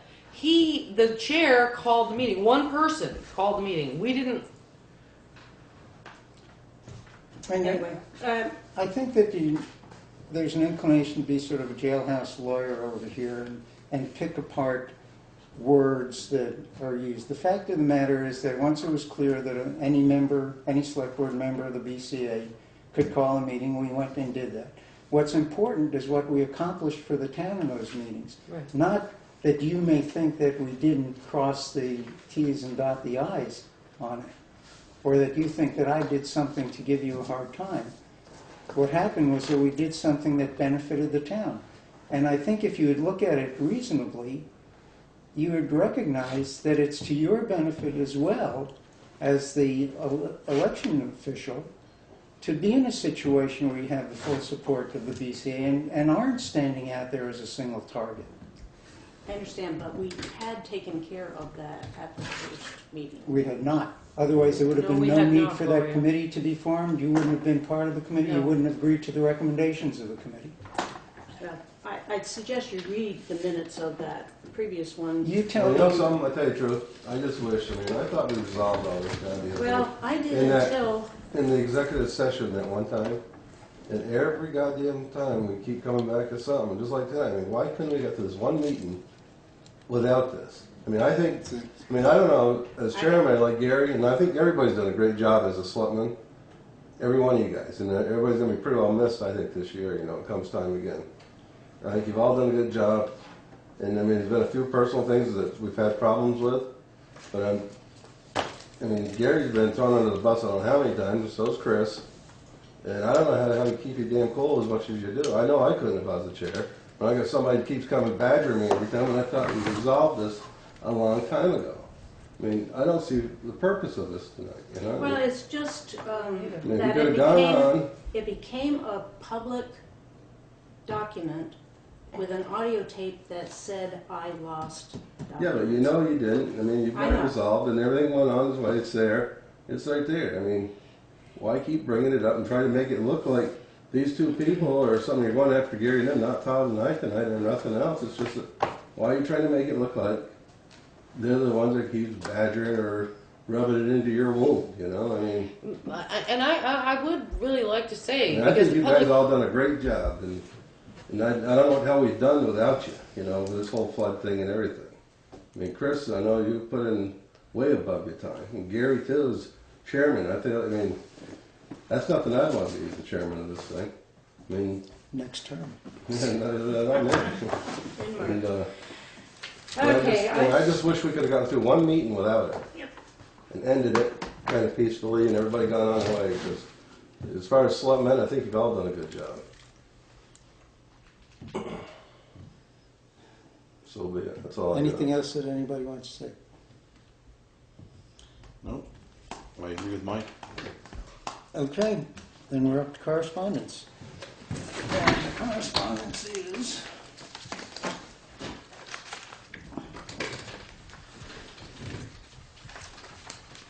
Save the date. Wyndham Region Select Boards and Town Administrative Staff are invited to regional discussion of municipal shared services March 19th at 6 o'clock at the Townsend Town Hall.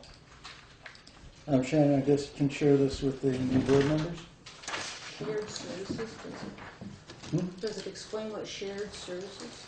In response to our town struggling to keep their municipal budgets under control, WRC has been working with town officials investigating the potential for intermunicipal cooperation of shared municipal services. Many exciting ideas have been generated, but further discussion is needed to gain a deeper understanding of what services would be most beneficial to towns in the region. I think something similar to this has come up in the past about sharing equipment and stuff like that. Okay, so that's one item. State of Vermont, Wyndham County Sheriff's Office. Dear Select Board members, our office recently became aware of a glitch that affected the output of our monthly Sheriff's Town Activity Reporting System reports that we send as supporting documentation for our billing. This glitch caused an underreporting of our services by omitting time periods at the beginnings and ends of each month in our printer-friendly reports. The glitch was limited to and affected only the printer-friendly reports that our office submits to the towns. It did not affect the town-accessible portions of our website nor impact any of the data itself. Upon recognizing the problem, our web staff immediately corrected the glitch. While it's believed this glitch only affected approximately 2 months of reports, December and January, we've opted to provide the entire contract period's reports.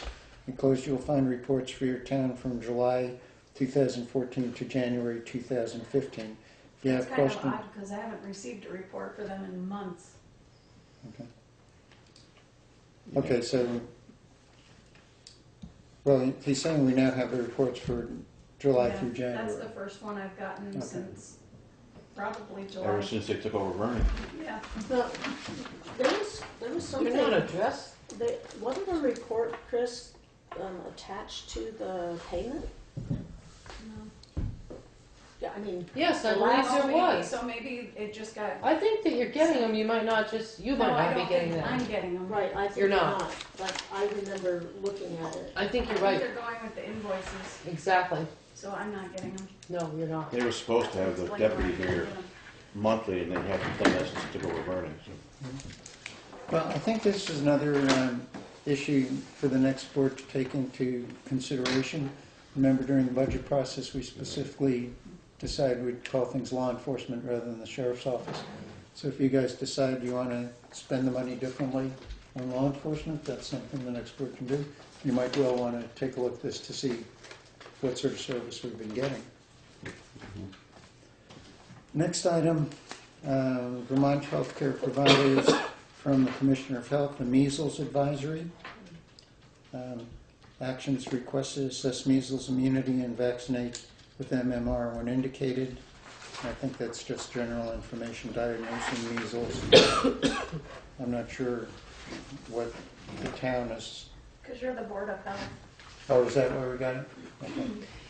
Do we post that? I'm not really sure. So as the Board of Health, what can we do with this? I wonder if we could scan it and put it on the website. Give it to Dr. Schaefer, he probably doesn't know anything about it. That might not be a bad idea. Yeah, Okay, so scan this and put it on the website? Yeah. came in as like fax. Okay.